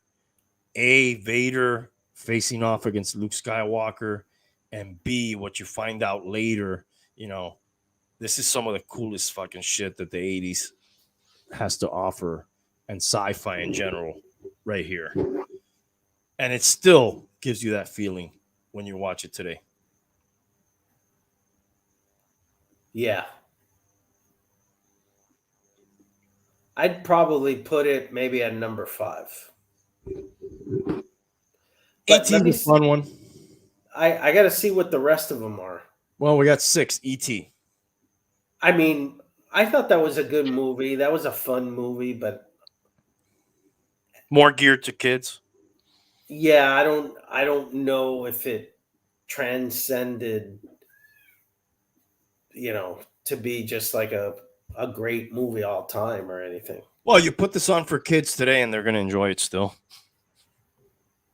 Yeah. I've never seen this Solaris. Neither have I. I feel like I have to. Space, communism. Fucking 3 hours. This thing's almost 3 hours. This thing is ranked way too high for me here. Gravity. Yes, way too high. This is not a great movie, man. Like, if this movie was not even on this list, I would be like, whatever. And I didn't have to watch it. Yeah, whatever. I never. It wasn't terrible. No, but it was not good. But there's nothing calling me to see this ever again. Nope. You could delete this from the archives. I won't be mad. This one, on the other hand, I would not be mad if Empire Strikes Back was number 4. Right. Well, it's a travesty that movie's in front of Empire Strikes Back. It is. This, I think, is, it deserves being one of the top 10 at least. This is a very good movie. I would have no problem with it swapping with Empire Strikes Back, and Empire Strikes Back being the 3rd. Yeah. Number 2 is a Star Wars: A New Hope. I have to say that I know that that the critics and everybody say, rightfully so, Empire Strikes Back, but this is my favorite Star Wars. Is the one that started it all. It's the one that started it all. It's the one that blew me away as a young kid. It has nostalgic reasons or influences, whatever you want to call it, for me. So for me, this is my favorite. I would say there's nothing older than this that has the impact that it has today, even with the Disney debacle. What's older than this that's bigger? In sci-fi or in movies generally? Anything. Yeah, movie-wise. Well, yeah, I mean, there's The Godfather. I mean, The Godfather's not putting shit out today, though. Nobody knows about The Godfather. That's but what, that you're saying that continues to do something? Yeah. Wow. You know what I feel about that? You walk up to any kid today and you ask them what Star Wars is, they know. You ask them what Godfather is, they're like, I don't know who my Godfather is. Star Trek is probably the only thing close to it. Okay. Because Touché. Star Trek is, what, 1966? Yep. But TV, more TV. But yeah. Well, TV, actually, Star Wars covers a lot. Also because it has Star Trek. It has TV, it has animation, and then it has movies too. So it's got merchandising. Yep. Oh, what I was going to tell you earlier when we were on, I'll tell you now since we just did A New Hope. We were talking about Empire Strikes Back. Lucas, I believe, around the same time that A New Hope was going to come out, he wasn't sure if this was going to be a big hit or not, right? And he did have a bigger story to tell. And I'm going to read this book at some point. I don't own it, but I'll find it. They put out like a book that was to serve as the sequel to A New Hope called Splinter of a Mind's Eye. And that book, Jesus. yeah, I don't know why the title. That book tells like the continuing story of Luke and Han and Leia, which ends up being not exactly, actually quite different than The Empire Strikes Back. But it's an interesting book. It's the first book ever made, other than the novelization of A New Hope. But it was supposed to be like the sequel in case he couldn't do any more movies. And then, 3 years later, they end up changing it. This is sort of an insult to me having this movie here at number one, even though it's a cool movie and all that. But come on, man. Yeah. I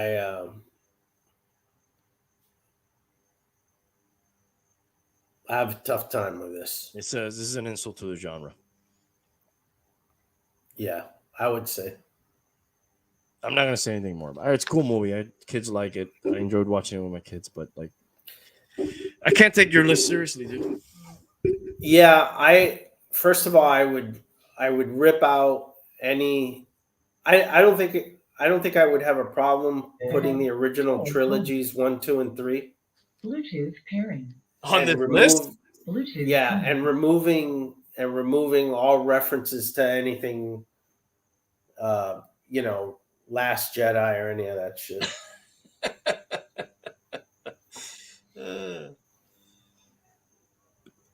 Before we go, any movies that are not on here that you would say maybe? I'm surprised it's not on here, which I thought was not a bad movie. Contact. Mm. Do you remember that movie? Jodie Foster? Yeah, I mean, there's a lot of crap movies on this list. I'm not saying like that thing is a fucking, put it in the library of fucking whatever that thing's called. I'm just saying, like, there's a lot of not great movies there. That one's not bad. I'll tell you one that I think is certainly better than The Last Jedi. The remake I think you would tell me almost any movie at this point. Well, or even Wall-E, the Tom Cruise remake of World of the World. Okay, yeah. Why not? How about Stargate? Stargate? I mean, not the best movie of all time, but certainly maybe a spot. There's probably some movies here I could take out and put that one in. Absolutely. I like it better than Gravity. Yes. I'm thinking we're missing a lot, actually. And I used to look for this genre a lot. I used to try to find, because this is sort of my fucking, this and dystopian. Sci-fi is my shit, right? So if you give me this or dystopian, that's my shit.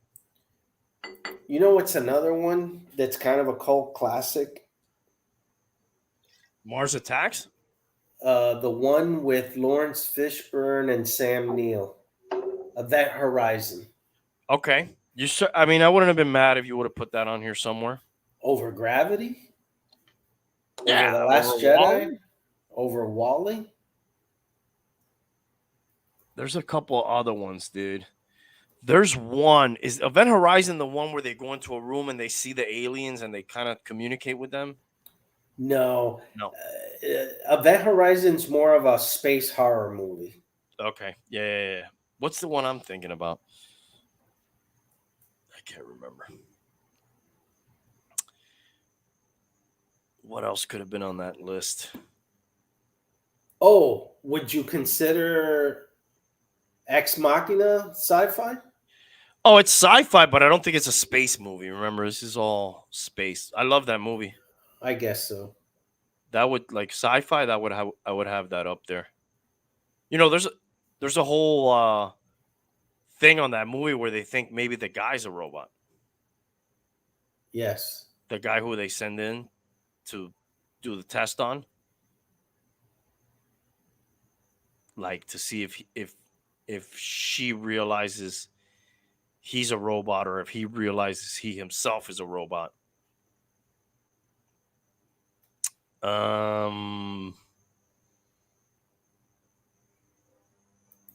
don't know. I don't think I can think of That's any right. more. It has to be space because Yeah. in the sci-fi genre, you start getting Children of Men and just that's kind of I'll give you the Matrix. Then I'll give you 12 Monkeys. 12 Monkeys. I'll give you Terminator. I'll Yes. give you what else? There's a fucking ton. No, I think you said it right there. Yeah, there's a million, but just space. I like Battlestar Galactica. I know you didn't get into that. That's The TV. Matrix from a sci-fi perspective. Oh, that's from any perspective. That's top 5 for me. Right. If I'm doing top 5, anything, I'm going no particular order. The 1951 version of The Day the Earth Stood Still. Not me, but you can do that. You ever saw that? I don't think I ever saw that. I saw the remake. Oh, I like the one with Will Smith too. I Am Legend. Yes. Again, they were not in space though. Right. That's dystopian, another favorite genre. But if I go top 5 of it, whatever, I'll go like Pulp Fiction, Matrix, Tombstone, Godfather, maybe Jurassic Park. Empire Strikes Back. I like Jurassic Park. Yeah. That movie, when I saw that shit, I was fucking blown away, dude. I was like, holy shit, dude. They made fucking dinosaurs, man. It was crazy. And they put a good story in, Yeah.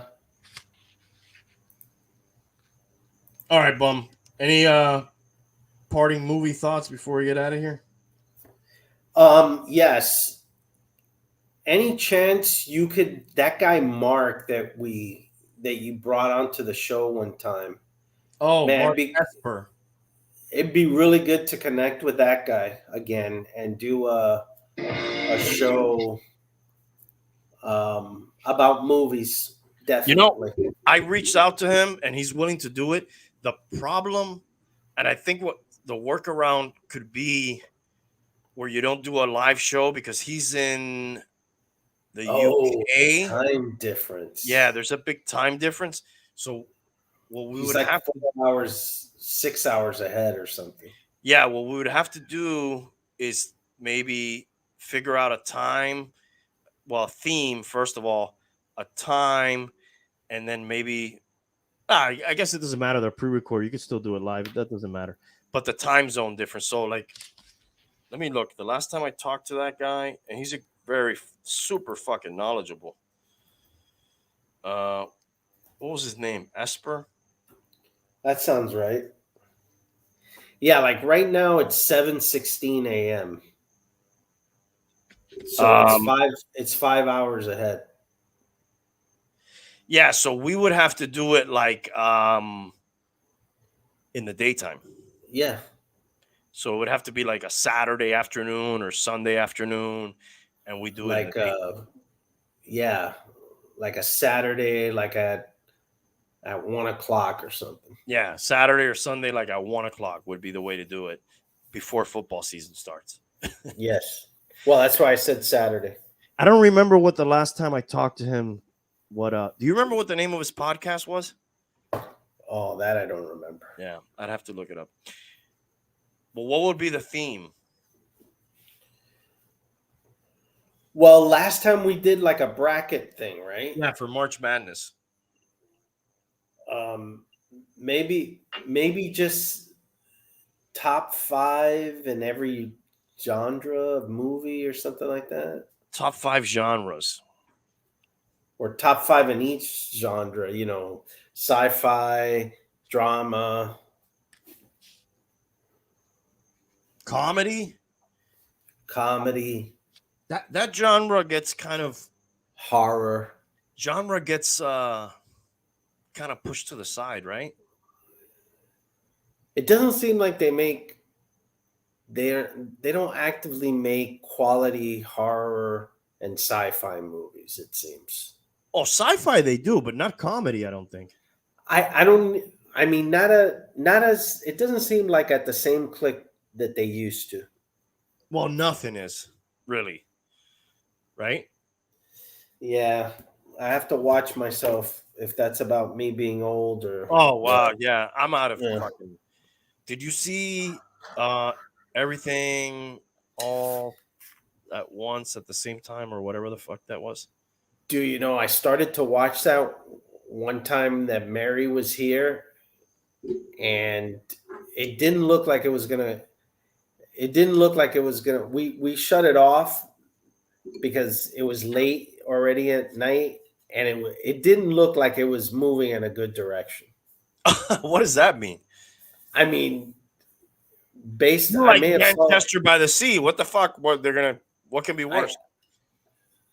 the first 20 minutes of it was just like non-consequential. That thing has to really turn around, I guess, later. Inconsequential. Yes. Exactly. Everybody raves about that shit. Yes. Huh. It's weird But- when that happens. But you know what? It's not like I even did an hour. It may have been 20 minutes Oh, tops. come on, dude. And it Yeah, I was wanna late check it out. already, and her and Vivian had to go to work the next day. So It doesn't sound like it was the right environment. exactly. It was like it was started up at the wrong time. Yeah, that's supposed to be one of the better recent things. Yes. Well,